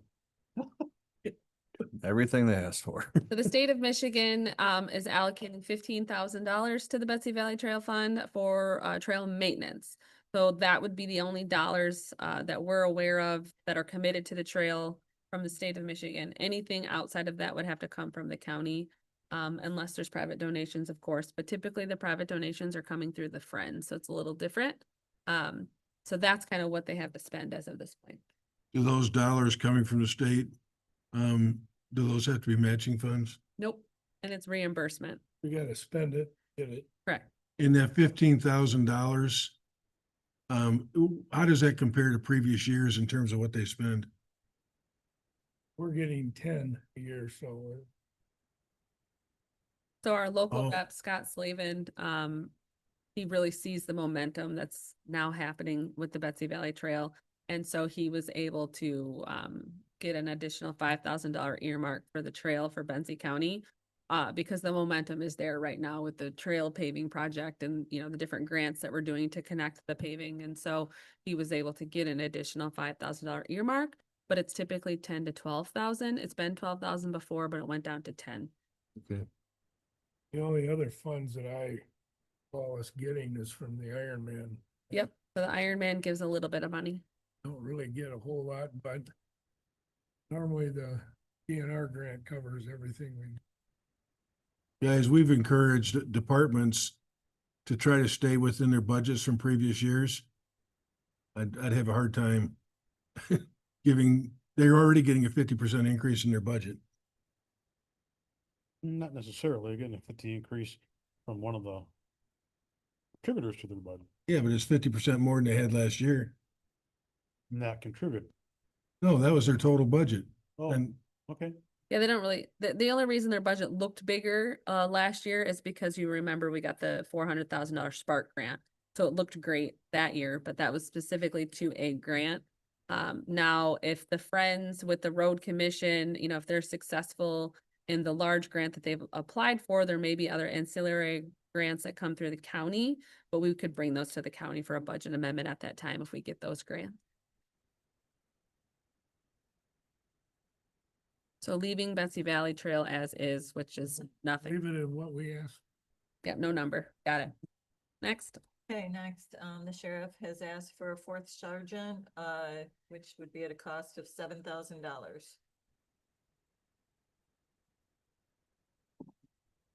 So this isn't creating an additional rostered position. This is morphing one of the road deputy positions into a fourth sergeant. So that's why it's $7-ish thousand.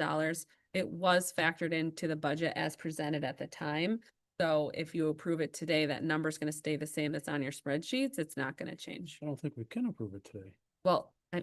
if you give the green light consensus, that's what I mean. if I remember, and I know that the sheriff's gonna inform us now, but the reason for the request is so that you had somebody in a management role always available at the jail, is that right? No, Or sir, no, this on is the on the roadside. Oh, okay. We already have 4 sergeants in the jail, 1 in each shift, and we would like to mirror that on the road by having a sergeant on each shift, which would, and 4 would give us that. Mhm. So we'd have a supervisor on each rotation. So gotta ask the question. We know that you keep telling us that we have this year a balanced budget, but we have this gap for central dispatch. Mhm. Once we fill that gap, we no longer have a balanced budget, or that would come out of surplus, right? That's going to come from the fund balance. Okay. Do you see, and you cautioned us about what a couple of years down the road might look like. Nobody panic here. This is just a question. But is it possible that a couple of years from now, we may say, we either have to reduce or eliminate road patrol? It's a loaded question because we don't know what's going to happen with the millages in 2026. As it stands right now, As that it could be, potentially, we might have to do that in order to pay for the jail. As it stands right now, no matter what, you're going to be on the ballot in 26, whether it's a renewal, increase, or different. If it fails in 26, you're cutting everything but mandated services, in quite all honesty. If it passes at a renewal, probably status quo, but depends on what the jail does. If it came down to it, yes, you're cutting road patrol most likely because jails and corrections are mandated. Road patrol is not. Personally, I'm cutting other non-mandated services before road patrol gets Yeah. cut. So you're cutting MSU extension, you're cutting my office, you're cutting those non-mandated services. No, I get that. Yeah. I I would I say. think I mean, 24-hour road patrol is like critical. safety is probably more important than other things, just saying.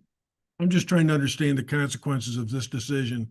If we make this move and 2 years from now, we're saying, oh, gotta cut it. You know, what's the consequences of what we did today? $7,000, I don't think it's gonna be the tipping point. Okay. No, in we're my not gonna, opinion. we're not adding a position, we already have the person there. You're just promoting them. Yep. Compensating. So if we lose them, we lose them down the road. That's Yeah. not gonna be any different if they're a sergeant or a deputy. Yep. Yeah. Still the same person. And in order to run your units of business, you find it important to make sure that you have another management person on that shift. I do. I think it boils down to liability like we talk about very often, too often, I'm sure, in this line of work, but Mhm. it's something we have to consider. Things happen and consequences as a result of someone being in that management role or the supervisory role. For instance, calling a chase off if it's not warranted. That's just an example I grabbed out of the air, but Mhm. it has happened. How do you manage without it now? We have a lieutenant who can take a call. We have the undersheriff and myself on that hierarchy there as far as chain of command. But having a person on the radio that's on a shift, listening and being active, actually working with these deputies, you have an instant answer versus hopefully I have enough time to call the sheriff or whoever to get an answer I need. Sometimes you don't really get time to have that. You don't have the time frame is not such that it is good business to wait. And with public safety, I mean, minutes are everything. Mhm. Of course. They Yeah. can be. I personally don't question the need to have management on each shift. I'm leaning that way also. I'm in favor of we can don't. I Taking the think it's a toll. good idea. Aren't you keeping records over there? Christie, thoughts? Yeah. You're talking stuff down the road that may not happen, may happen. Guess we deal with it when it gets here. Well, no, you and I feel differently about that. The best thing you can do is plan for it, not deal with it when it Yeah, gets here. don't overspend, but you can, but certain things we have to accomplish. How I look at this one. I'm in support. David, Yeah. like we have a yes there. The next that I have on my list is the bailiffs are asking for, or somebody is asking on their behalf for a $2 an hour increase. So I'm asking for that, and Yeah. I did some research after we met first time. And I was informed through my research that they were hired in 2023 at a certain rate, and they have not received a raise since they were hired. Like everyone else got a, let's say, a 3% or whatever.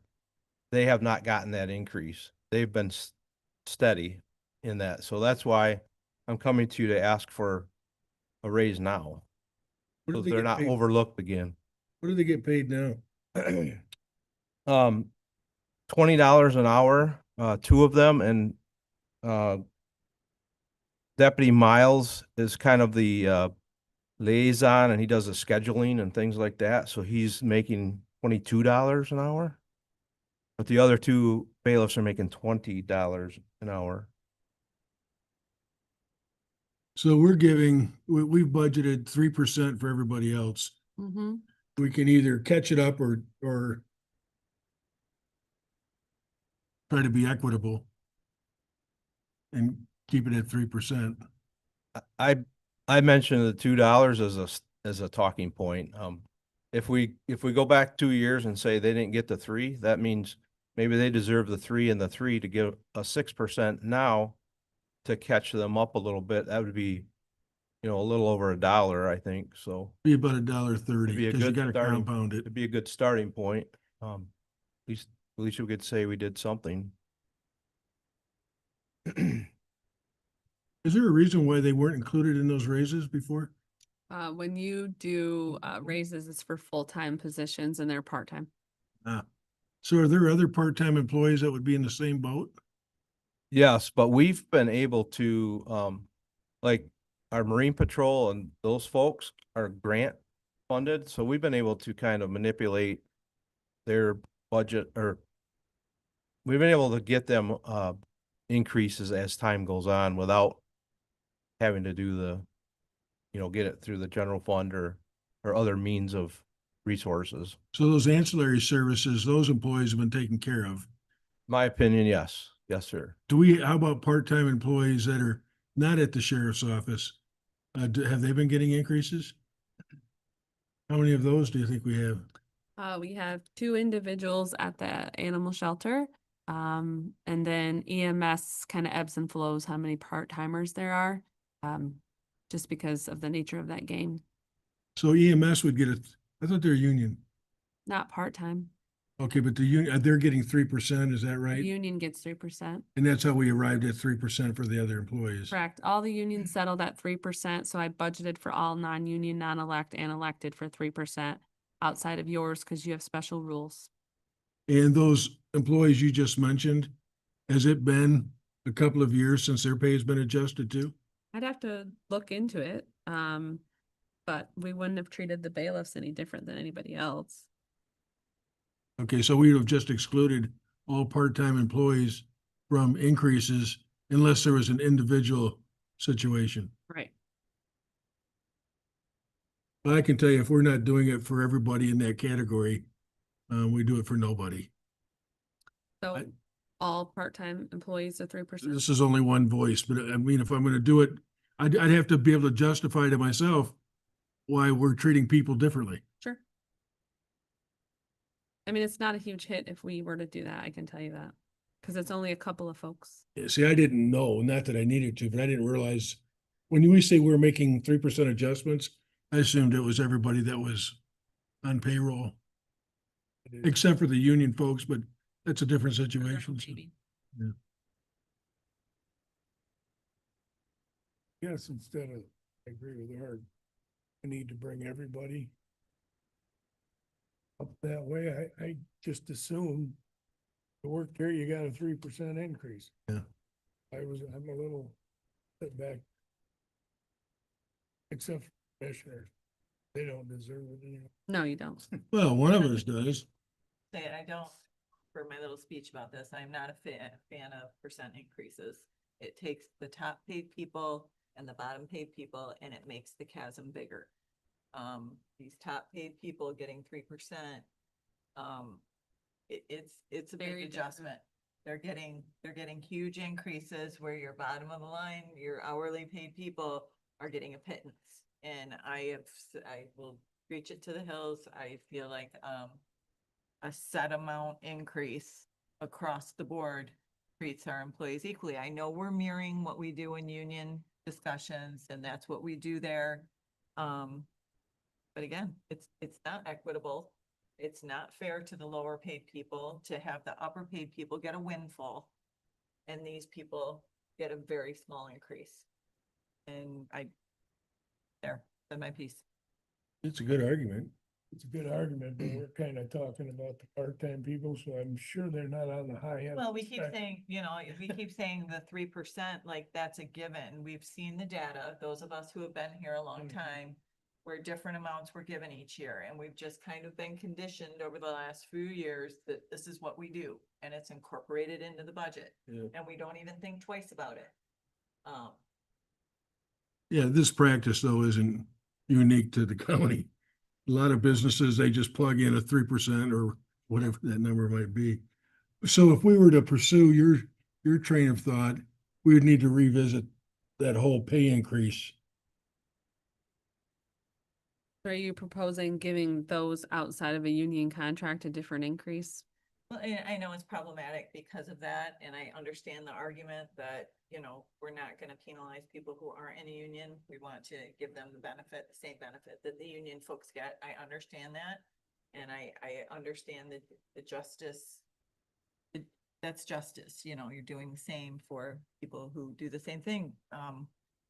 It's hard to be, we're held hostage in that way by those contracts. Not necessarily. I mean, you as a board try to be fair, and that's your goal, is to be fair and to be just. And so that's very, cool. That's great. And it means a lot. But a lot of places do not act as if the unions hold their hands hostage at all. I mean, probably every single county that touches us does not necessarily match the union. They're all different. So we have a history of it here for a little while now, where you try to match the union to be fair and equitable, but it's not uncommon for those to do it differently. It's not uncommon by any means. So it is common to arrive at a percentage, and typically that's based on inflation. And the Yes. theory behind that is regardless of where you're at in the pay scale, you're getting an inflationary increase in order to maintain your standard of living. Mhm. That's what it's all about. Yes, it does create a disparity, but that's the rationale behind it. Yes.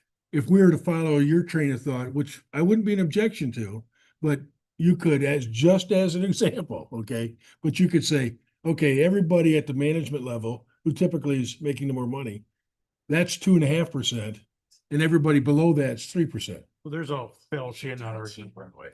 Tiered increase. Say that again, please. There's a fallacy in that, as in, we currently have certain management positions tied to a percentage increase over the people underneath them. And if we're not maintaining that, then we're gonna be in violation of a union contract. I mean, you're gonna have to say that again for me, Tim. I didn't track with that. We have certain management positions that are tied to a certain percentage of the people under them. Is this correct? And if we do a different pay increase for different positions, at one point, we're gonna have to kick that up anyways, the management position, because it's not gonna meet the percentage difference But that, those are all union employees though. Oh. So those are all factored into the union. So that, that's where that's lying. It's for the non-union, elected and contracted employees. You've endeavored to keep it the same. In all honesty, I'm less than 3%. So you're meeting what you're talking about. Mine is less. So if you wanted to do that, you can. You don't have to mirror the contracts. We've just tried to give the fair. Now, 2 years ago, though, we did a dollar amount. People loved that. And we are trying to meet that whole guy at the top Did a makes dollar amount in addition to a. right, which That was was fair, And so you can really do it any way you want. It's up to this board as to how you want to do it. You're not married to a set way by any means. This is just the recommendation based off the historical practice. You can change it any way you'd like. You gotta be careful though how complex you make it. I know. You know, I mean, you could get crazy with this if you're trying to be completely equitable. If, I think in order to reach, I heard what you're saying, anything that's already under contract, that's already negotiated. You can't do anything about that. But things that aren't under that contract, if you want to be equitable, if you followed your train of thought, that's what you would do is you'd give a 2.5% for this group and 3% for the others. The dollar amounts for that top tier group is more spendable income because 2.5% may still be greater than 3% of a lower tier person. You follow me? Yeah, don't say that. 'Cause I'm thinking more 2 and 3. I don't know why you're going 2.5. Well, okay, whatever you want to, but let's say it's 2. For some people, by hard dollars, 2% is greater than a 3% for somebody that's making much lower. Oh, absolutely. Wages. It's still not gonna be Yeah. apples and apples unless you go, everybody gets, I mean, we need to sit down and do some hard math, you know, and maybe we should have a session and do that or think that out before we sit with it. I mean, I've been having this train of thought for a long time. I've said it at a lot of meetings. I've said it at Central Wellness. They did something like it and their employees appreciated it. They spoke highly of it. But I'm not sure if that's something this board wants to do. I just was gonna be remiss if I didn't put my 2 cents in there because it occurs to me every time we have these conversations. And also to add to the argument, I want you to keep in mind the complexity of the jobs that are in front of you. I'm not saying that management necessarily deserves a larger increase, but think about the expectation of that management level versus that entry level. They're not being called at 10 o'clock at night while management is. So you have to keep that in mind as well when you're thinking about the expectations of these positions, from college degrees to when they're expecting a call, when, are they making the hard decisions to fire somebody and hire somebody and discipline somebody? No, management is. You have to keep that in mind too when you're making those decisions. I understand the fair and equitable from a dollar standpoint, but is that always the right answer given the complexity of the jobs? I'm going to say this much. Compensation is based on the consequences of the decisions you have to make. The greater the consequence, the more the reward. So forget about the 2 and 3%. What you're talking about, I'm trying to support, is that you're getting paid for that more difficult decision, Right. That's what I'm trying to say. whether it be monetary or how it affects employees or affects policy or affects reputation in the community. Someone that is greeting somebody at the counter, although it's an important job, Very. is different than somebody that affects a countywide policy. Right. But I'd be willing to have the conversation. I wouldn't just dismiss it. I understand where you're trying to get to. And we need to circle back a little bit because we did kind of go squirrel. Squirrel. We were discussing an increase for part-time folks across the board. That's what our bailiff conversation evolved into, to circle back. Yeah, so what I was suggesting we do is that the part-time people get 3%, if that's what we're gonna do. They get 3%, just like a full-time employee was. In this $2 request is off the table. Bailiffs would just get 3%. I'm sorry that we missed a year for them, but, Well, it sounds like they missed more than a year. well, they got So- it in 23. We've just gone from $2 to 60 cents. Understood. Well, but we're talking about being equitable. Equitable means that I'm gonna be equitable to them and the full-time employee who's getting 3%. Am I gonna suddenly give them what would amount to what? 10% increase just because we're catching them up, or do you want to be equitable? We said 3% for employees. That means 3% for part-time employees.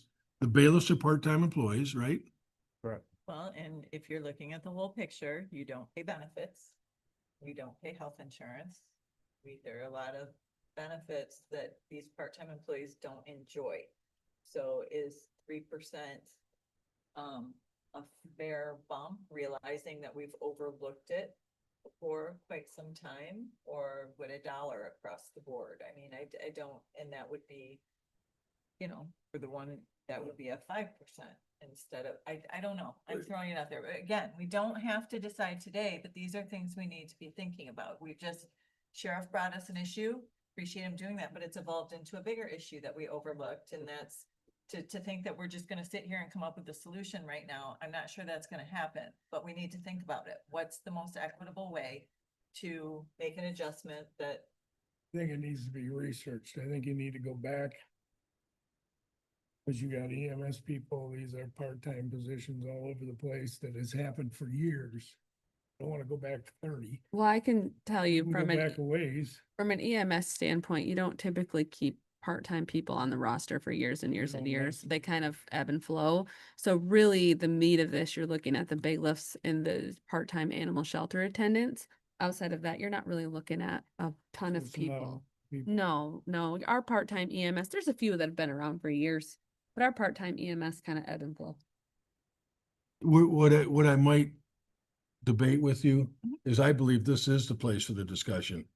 Decisions are made at the board level. This study session is about vetting things out. So I do have hard stop coming out. Come on.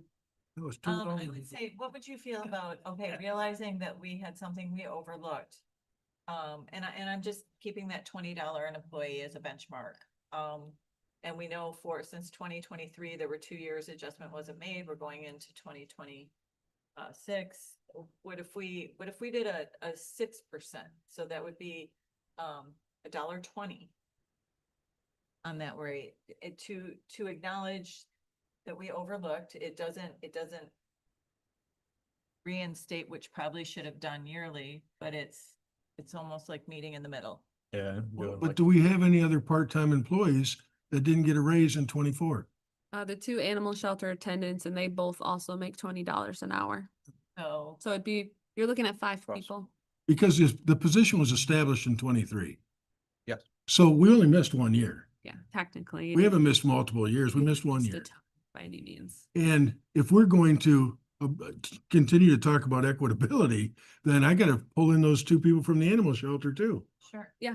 Yeah. So That's what we're suggesting. Nobody's Yeah. arguing with you. You're about looking that. at 5 people really is the bulk of it. 5 So- people do 6% this year and then have them on the 3% or Whatever it is. whatever we decide to do next year, make sure that they are covered in that.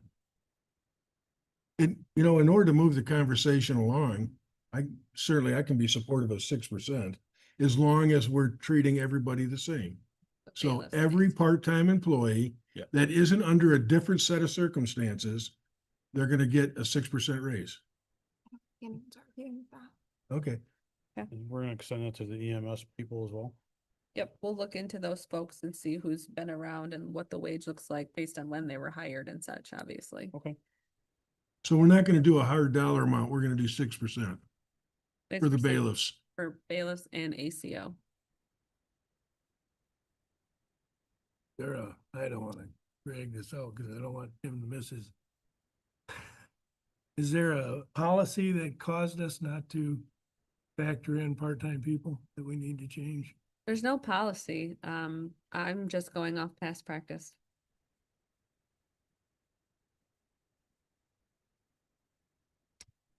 Okay, that brings us on my list to the jail administrator discussion. But we are almost do you want to try and have this discussion for 5 minutes? That's or We have the technology thing with the local fire departments too. Yes. Which that could be pushed to a following study session as well if we had to. That's That fine. one's not real time pressing. I Okay. mean, it is, but it isn't. Well, that one, yeah, So you'd have to do 2 things. You're asking to reinstate the position for jail administrator. I am, and I understand the circumstances. It's an uphill battle, but I'm not gonna not advocate for it because I think it's something we eventually need to get back because of the importance of the liability, reducing the liability for the county at the jail level. So, and we've talked about that. You know, Sheriff, just to share a long-term opinion on this. You heard me say this last year. The voters made the decision. You know, they didn't give you an increase. If we fill the gap for them, then there's never a reason for them to vote for an increase because, well, commissioners will just fill that gap somehow. That's true, but when the dust settles, if something happens, we're the ones that are being at the top of the heap. The buck stops here. We- You know, so now all of a sudden it's my fault that we got sued over something that happened in jail. Even though the voters spoke, but who's having to answer for that? We are. Everybody's sitting here, including myself. So that's where that's And you see, that's I'd my have no- opinion. That's I'd have no problem if someone suggested to me, Art, you failed in your responsibilities. I'd have no problem saying, you failed in your decision on your vote. We told you we had a need. You told us we didn't. That's it. I think this is a discussion, and this, by the way, is coming from someone that thought we should leave the position on the roster to begin with. But I think because of where we're at now, we're gonna be putting this back in front of the voter again, right? Mm-hmm. Next year. I think we need to hold off on the decision and do a better job of making them understand the consequences of that decision. I still just cannot fathom how we double the millage for the busing authority and public safety gets ignored. I don't get that. There's something we're not doing right. it's not the first time. And I had a little note too, on my paper here. Is there any headway that can be made about if that position were to come back about getting it out of the union? Or is that a hard stop and probably not going to happen? I've already, That's a great question. I've explored that. I've had those conversations with our legal counsel. And at this point, I am being told it's not realistic to even hope for that.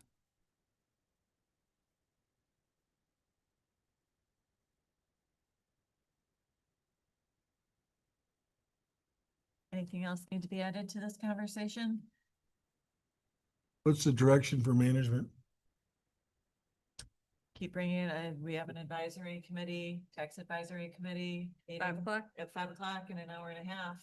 I mean, I think that that's where, I think it's part of the conversation, like Point Betsy that I said earlier, is this is another need of the county that we have to figure out in the overall grand scheme of revenue sources for the county operations. But And Katie, so we're this is talking one more about, thing. we're talking about the upcoming budget year. Whatever they do with the taxation board, that's a full year away from even being able to recognize those revenues. Right, but like Rhonda said, we have a tax advisory committee this afternoon. We're not making a decision on this today, but this is also part of the conversation for a long-term future. Okay. So the tax advisory group says, yep, we agree. The community should support it and raise the money. How does that change our decision for this upcoming budget year? It doesn't. This year, I don't see where we can put it on there. Till the voters tell you they'll give you the money to do it. I think the answer's already given to us. we can forego some non-mandated things like 4-H. There are things that we don't Administration. have to fund. That could be, I mean, They had a union job. You and I are never gonna agree on that. I'm just saying, there are things. I'm trying to be nice, but that triggered. Stop talking. Okay. So, If the only funding sources are millage, then that's clear. We're outside of that range, but And I think that we send the wrong message if we subsidize it. That's- Because That's your opinion. What's your opinion? Use the fund balance. I have a hard time. If I recall, my district was in favor. Oh, goodness me. But, yeah, overall, the whole county said no. Yeah, this is a tough one. that's why you get the big bucks. No. Don't I though? Don't I get the big bucks? I'm rolling in it. It Um, shows. And I know, thank you. Yeah. You can see how well I present myself. Let's see.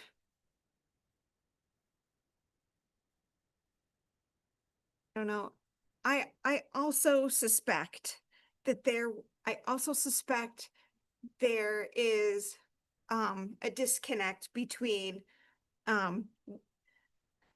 community perspective or perception, not perspective, perception on jail. It's not sexy. It's not things that they use every day, right?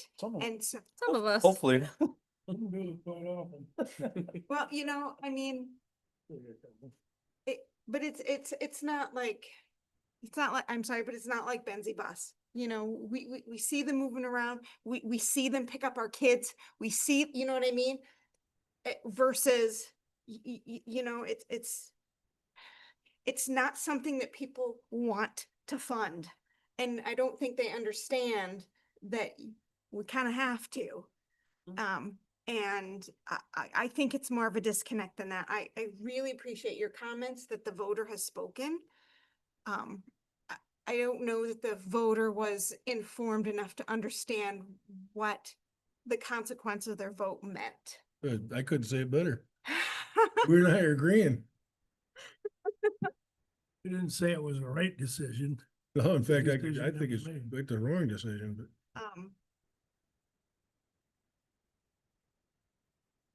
Yes, it's difficult. What Tim was saying about union over union and that I conflict. of struggle with interest. that, having management in the union, managing the same union employee. I do struggle with that. I see that as well. It sounds like we aren't going to be able to fix that. Well, we so still then- try. Just because it's an uphill battle doesn't mean you can't try to go up that hill. Yeah. Watching you. I don't know though, even though I don't think the voter realized what they were voting down. I'll go with the voter. David? I hate the idea of going without it. And, but the money's not there and I know, yes, it is a union thing, but maybe if people see that one of the things we have to have, we cut the things they like.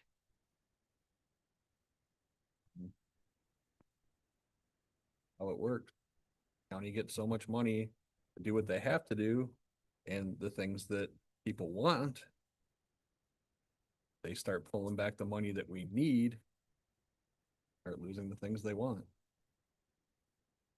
So would you be more in favor of eliminating non-mandated areas that we fund right now to pay for a jail administrator? I think so, yeah. Yeah, Any suggestions on what unmandated? There's Services look. animal control, there's MSU. Animal control is its own millage. You can't I cut know. that just to pay for Unfunded- a jail administrator. It's not how this works, but it doesn't matter. There's a millage. You can't do anything about that. Monies are restricted. Your Monies are option is to restricted. cut MSU extension. That's 55,000. That'll get you a third of the way there. I'm not in favor of that, so we'll see. What else could you cut? administration, you could cut specific positions within offices, because you only have to maintain the minimum serviceable staff level. Bailiffs. Trying to think, Road patrol. road patrol, IT, equalization, most of it, because the state can handle it, building department, because the state can handle it. Yeah, animal control, but there's a millage, EMS, but there's a millage. Maintenance, you don't have to do maintenance, you could cut both of those positions, or both in the general fund. I think we have a path going forward. I'm saying, yeah, there's a lot of things. You have to have a clerk, you have to have a register of deeds, you have to have a treasurer, a prosecutor, and a sheriff with a jail. You don't need the rest of us.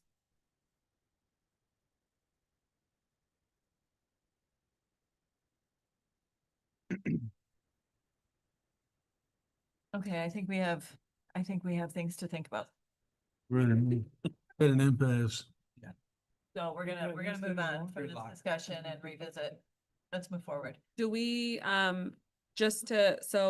because I read out the timeline that we laid out for ourselves, if we're going to publish the draft budget in book form on August 12th, we either finish this discussion at a second study session on July 22nd, or do it as part of the regular meeting on July 22nd, or we need to notify the public that we're delaying our process and we're delaying the public hearing.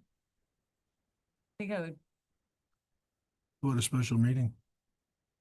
You want to hold a special meeting or a second study session? No.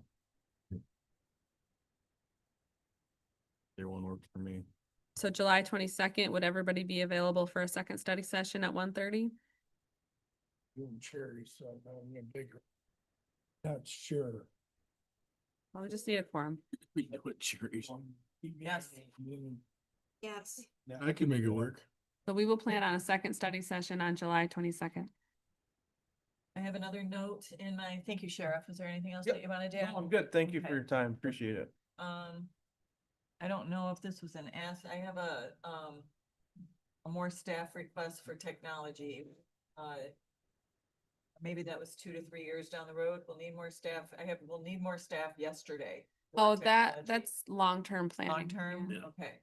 So another one of my notes is our next topic on here, and then I have TNT, SRO millages, can be lowered a bit, the levy can be lowered a little bit, and then I have look at Naples in my note. I need to take better notes, because I'm not sure what I meant. Drive by. Yeah, I don't know what you're Okay, talking about. okay, me either. It could be that, Maples has talked about needing some money to do some repairs that The fact that they They still haven't asked for those capital dollars. other money that they gave away, was that what that was about? No, that was That not. I can't, I don't know what my notes mean. So, did anybody else take notes and have anything else in the budget that we need to touch on before we move over to the radio discussion? I'll make these quick hits. Sure. I'd asked that you and Kelly look at adjusting the interest income. Yep. Mhm. have that I'd like here, to know sorry. what the impact of that is. We've not talked about this before in length, but what I'm looking for is revenue, okay? It's not always about cutting. Could we benefit by increasing the payment in lieu of taking health insurance by the employee? Is there some way that we could measure that? And we could talk about this offline, because I've done it in another setting, all right? But if we had proportionally enough more people that said, yeah, if you give me half the premium, I'll not take your insurance because I'm getting it through my spouse anyway. Would there be any savings to be had there that then could translate into funding something else? I can tell you with the change over to Priority Health, we did lose 13 families off the plan. So I don't know how much more we're gonna lower it. We're at a low, an all-time low for the last 5 years of people on our plan. Okay, and you and I can talk about Yeah. that privately, but have we made a decision about this fire department request for funding, that $30,000? That's on the list of That's next. It's the part of next this topic. discussion. Oh, okay. On the budget, I was looking at the commissioner's dues and registrations and health insurance. payments. I've forgotten how much we have set aside for next year. We didn't use it all. We haven't used it all yet this year. Is there anywhere we can pull any of that money back? So the reason it looked so different, remember, is because we haven't paid our large annual membership to MAC yet. That comes out in September. Oh, And so we only budget like $100 roundup on that one. It'll all be used once we pay the rest of our dues to MAC. okay, gotcha. That's it. Also say you have budgeted every year for commissioner computers. Yeah, in the capital fund, there's $22,000 budgeted for devices for this board, and we've just never tackled it because there hasn't been a real push for it, but there's funding in the fund balance of the 401 for devices for this board. It's the capital fund balance, not the general fund balance. Yeah, I was looking at the general fund. Okay. Any other discussion on item B before we move to C? It was intense, guys. Okay. Commissioner Markey, are you sure you can stay? Oh, it's all right. It's already a past thing. Okay. Okay. Discussion regarding county technology, relationship with local fire departments. Yes, so in your packet, you've seen a red line document. Michael was gracious enough to kind of throw together a document that would end up being between the township and the county for access to our network. And then our legal counsel has actually went through and redlined it. And so this kind of dovetails off of the request specifically for the devices from the fire departments. This whole conversation is kind of as part of that and as a result of that. Corey and Rebecca are here today, who are more intimate with this subject than I am. Tim Markey's part of this subject for many facets of his daily life. And so they came to us asking for funding to help with the CAD computers. But there's twofold to that. Whether or not we help fund them is, on one hand, but we have this bigger issue where they're currently accessing portions of our databases, and there's nothing that's protecting either of us from any liability or any missteps in the process. And so whether or not we help with the computers and who is in possession of ownership of those computers, we really need to shore up on the other side of this table with cybersecurity and how they're accessing and using the data that they're getting out of our databases. And so this document is kind of covering all of those things. What are the requirements to access our network and those sorts of things? That's what this document is. So it's somewhat related to the funding request, because it would ultimately cover those devices that are the subject of that request.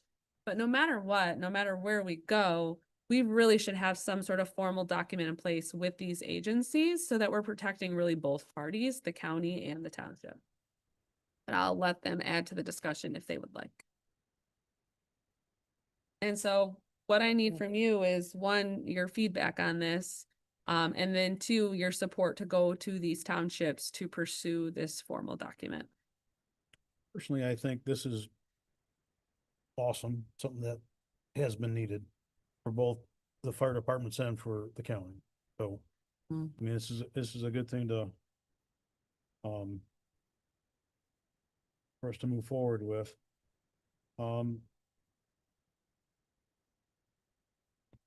I have some questions, but not with the agreement. But it'll be an offline discussion with Michael. Okay. Not the agreement, but with the minimum requirement. For my purposes, I do not feel qualified to render an opinion on this. Okay. But do you support having a formal relationship in place because the information being shared back and forth is sensitive and protected? I think there's value to it, yes. Well, the challenge here is, regardless of who owns the device, it's sitting in the fire department's apparatus or on their desk or whatever, accessing our central dispatch's information. Now, if the county owns the device, that's one thing, because then the county can say, yep, we're putting all the software on our remote access and we're going to control administration. And we're not going to give you guys the ability to turn, let's say, the antivirus stuff off, right? Problem comes into play when, if the fire department owns that asset and it's still accessing the county's database, the fire department or the township's probably not going to want to give up administrative rights to that device. I know I wouldn't because I'm a computer nerd and I'm gonna wanna do my own things with it. But at the same time, I can't do things that's gonna jeopardize the access to dispatch. Mhm. So it's kind of a tricky situation here. It is. I think it'd be hard for the townships to swallow saying, well, you're making me pay for this device and now you're telling me I gotta do all this stuff too. I can see that argument. But I appreciate your argument as well. You know, what we have going on here at the county, the security protocols we have in place, and we are allowing another group to come in and have access to that data. We do need to make sure that they are holding that with the same Mhm. level of whatever we do. And so that we aren't doing anything to jeopardize our network. So part of it, it's a little bit more troublesome than some people would think. Because not only can I currently go in and look at my fire department's information, I can go in and look at all my neighboring fire department's information, things that I have no business going in and looking at. Right? Yeah. Mm. That's not good. Well, and another issue that comes into play too is HIPAA. Yeah. The release of PHI because we are is doing a patient huge care. problem. Yep. So yeah, there is a benefit for the fire departments having this CAD workstation, computer aided dispatch, isn't that it's usually in an apparatus responding to scenes. Gives them the ability to look at previous calls and alerts for that address that sometimes are not always communicated over the radio. So they can look and say, oh, last time someone was there, the homeowner pulled a knife on a deputy or something.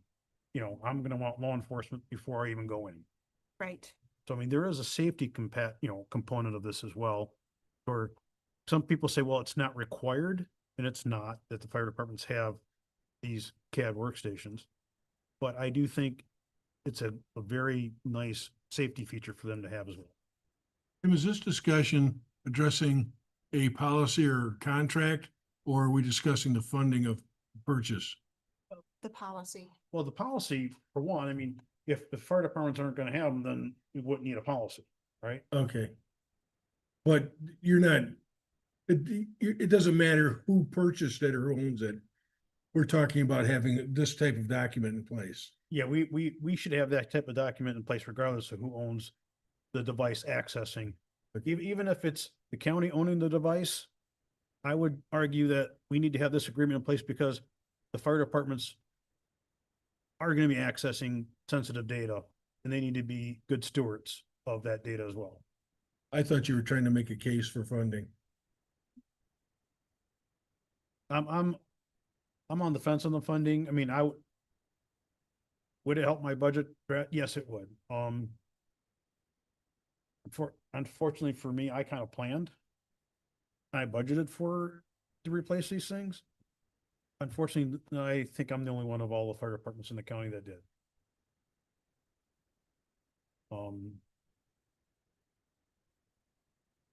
Would it be nice if the county helped a little bit with the cost? Maybe half? That would be huge for the other fire departments. I can tell you that right now. Can I ask you why you were the only one that anticipated this cost? I was gonna add a second one personally, for my convenience, so I was budgeting for that. But my current one, and Rebecca, you can correct me if I'm wrong, but I do recall when we got these laptops last time, these Panasonics that we currently have, I do believe Rebecca said I wouldn't plan on the county funding these going forward. Yeah, so, despite what other people say they assumed, there's nothing in writing that says that we would be able to reproduce what we did. If they asked me for something and we had a little bit more fund balance, knowing that we had a little bit to play with. Ron was saving it for a tower and a dispatch center and things like that. Was I here? I was here for ARPA. Mhm. You're here for ARPA. So, all of a sudden it's like, okay, great. We're never gonna save enough money for a tower. We're gonna have to get another option. So when those became broke, like immediately after I started in 2019, we had fund balance and I said, we will replace them because they originally, the GTACs were bought from Dispatch as well, correct, Tim? That was before me. Yeah. The ones I was replacing were bought by Dispatch. So I held status quo. I also bought, and you see that I came upon maybe 2 or 3 radios that we kept in cash, and those radios were also given to departments.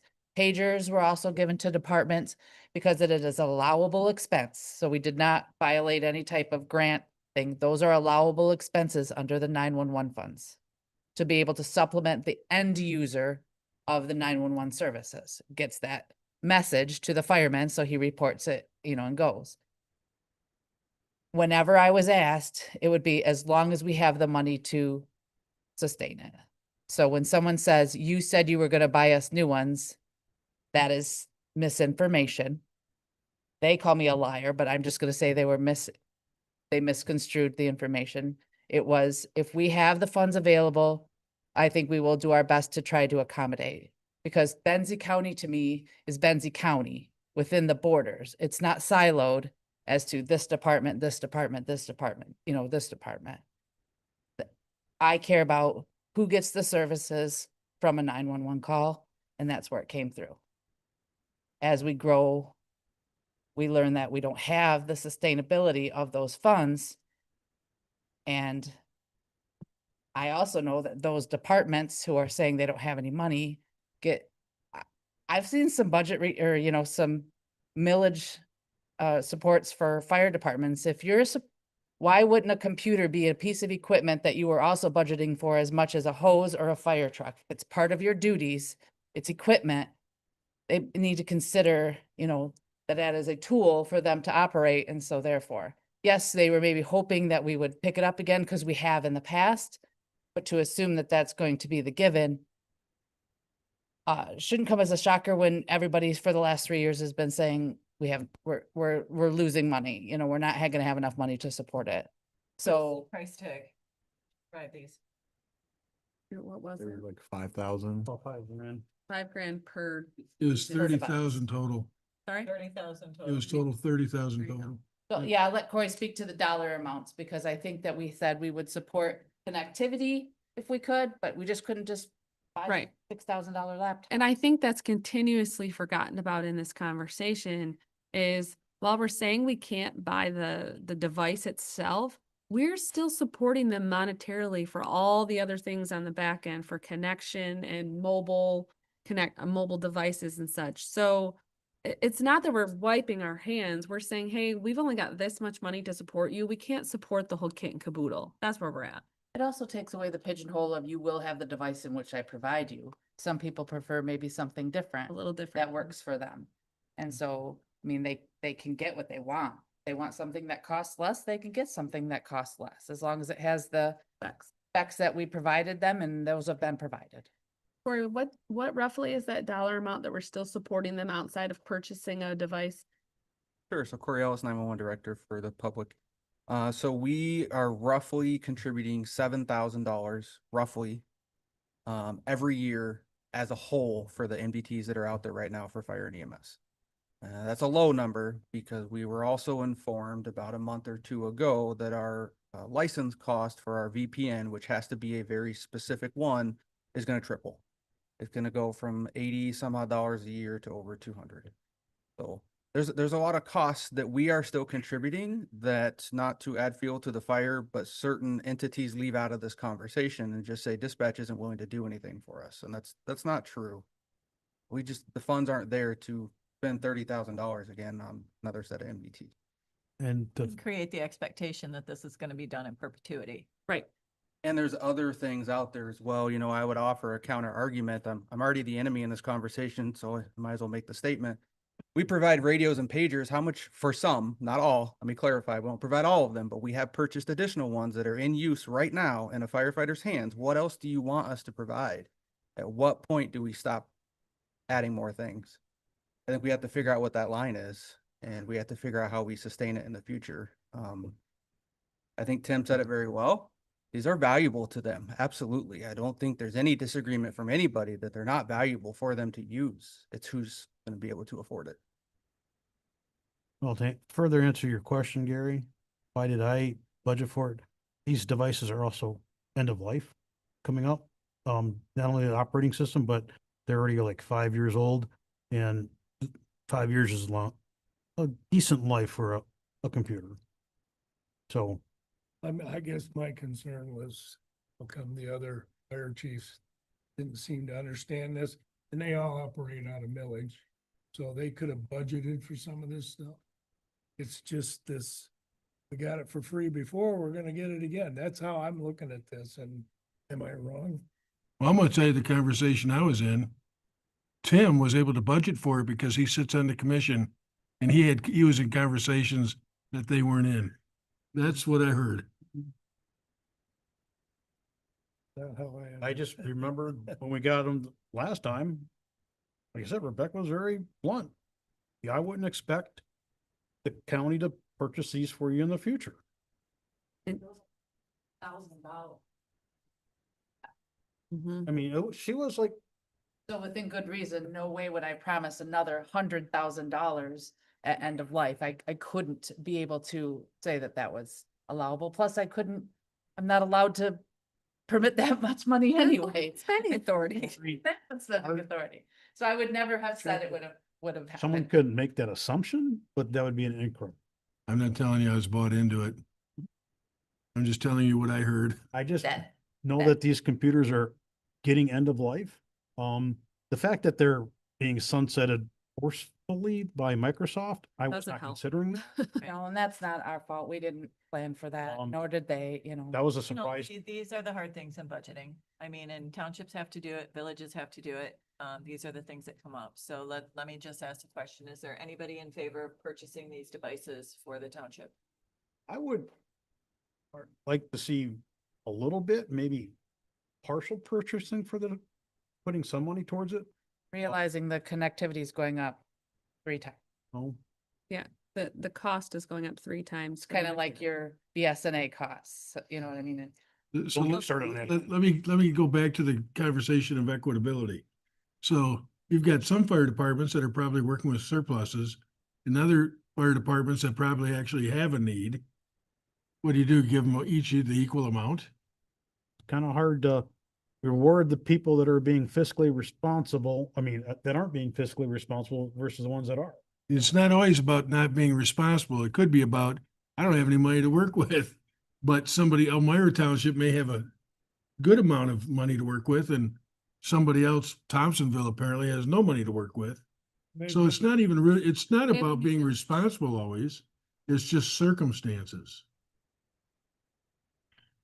So based on a quick math with the tripling, I mean, the county's still gonna be contributed over $15,000 for the connection fees in the near future.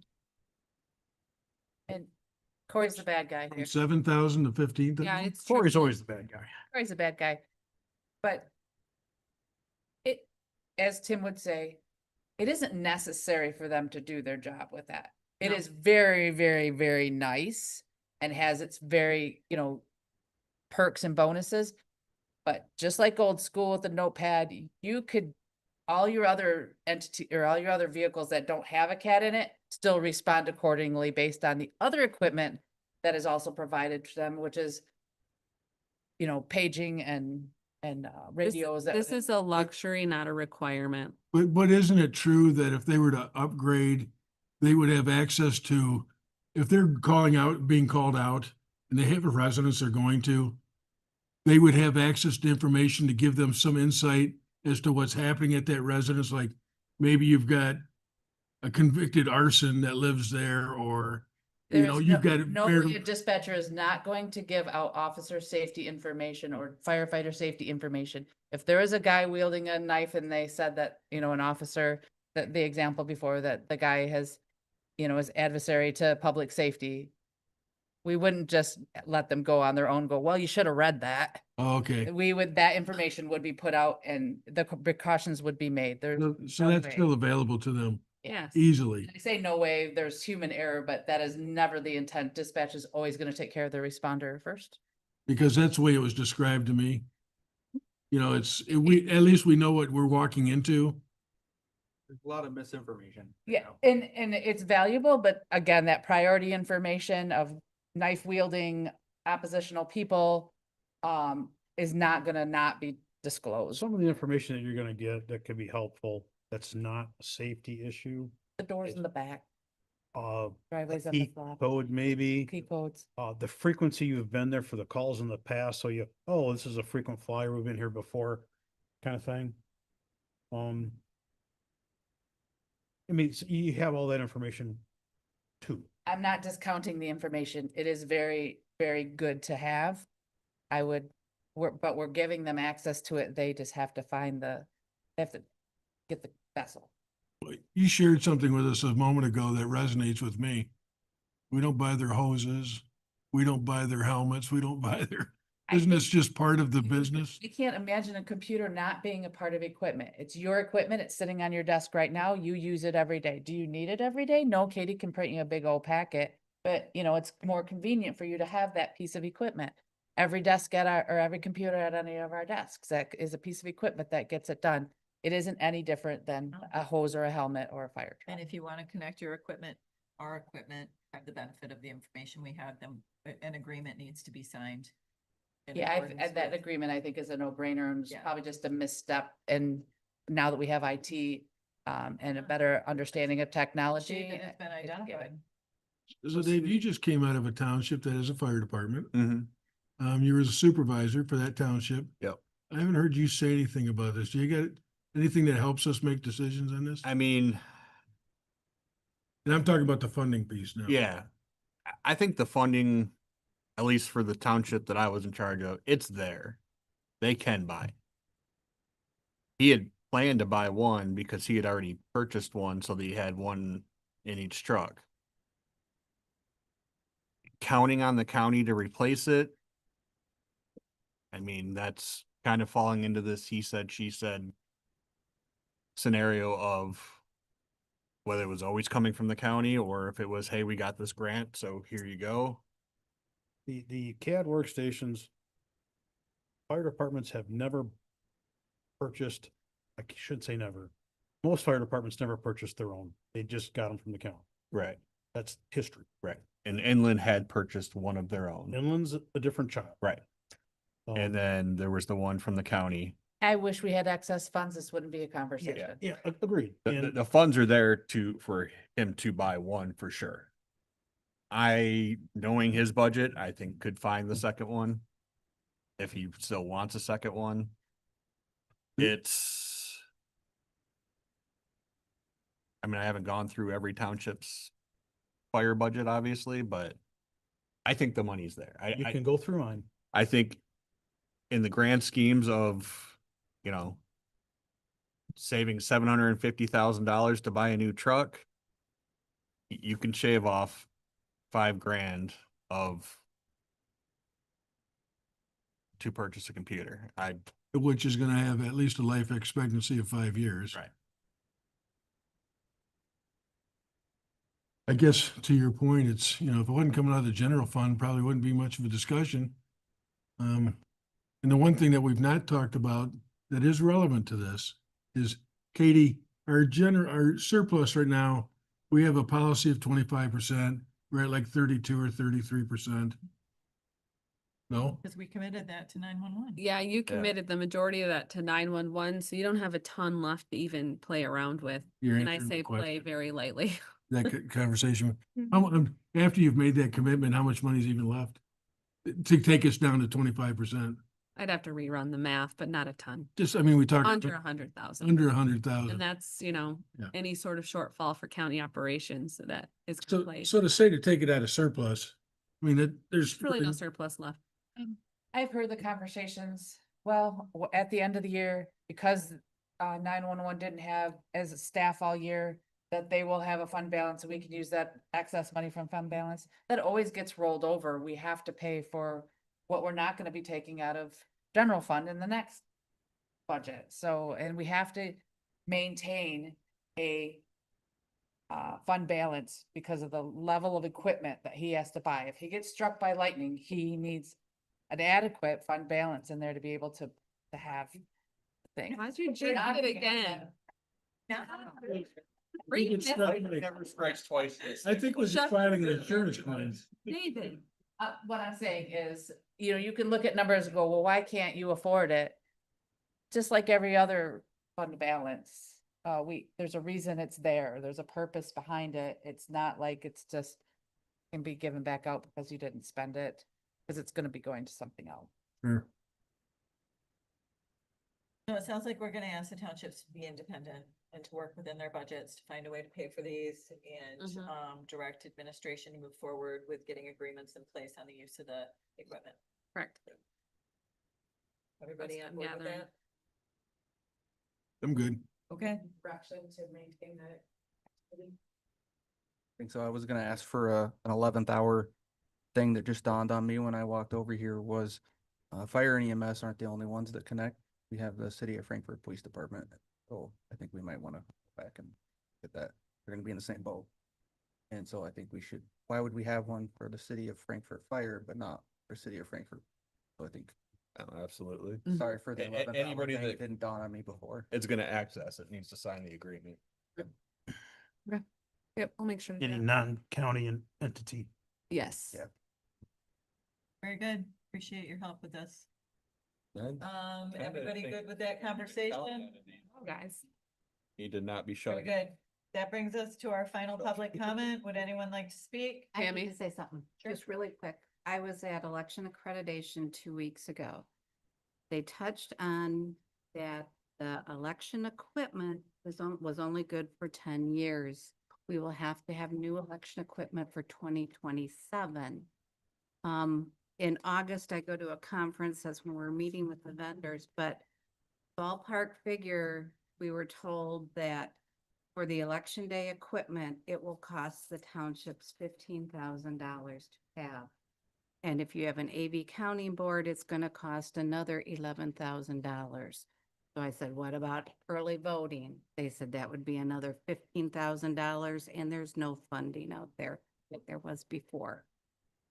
So that needs to go on our capital plan then. Well, that's It's townships. townships. We're Oh, for county is township. different. This is If- township. Have a set here, Yeah, which we I do. would recommend at least one of the But we're not- tabulators. We're not a voting precinct, right? No, but it's a backup. Yeah. we And I keep ours test as a the backup. programming, when I get the programming, we run it through the tabulator. So on our capital plan, we will have to have a little funding set aside for our backup equipment. But that's really for township notification.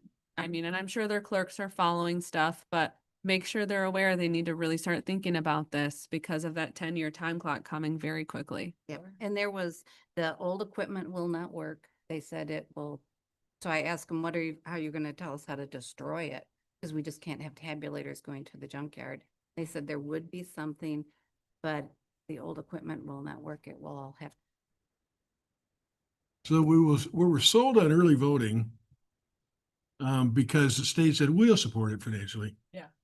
They did for one election cycle. Yeah, and there's no support that we're hearing for the early voting wages like they did.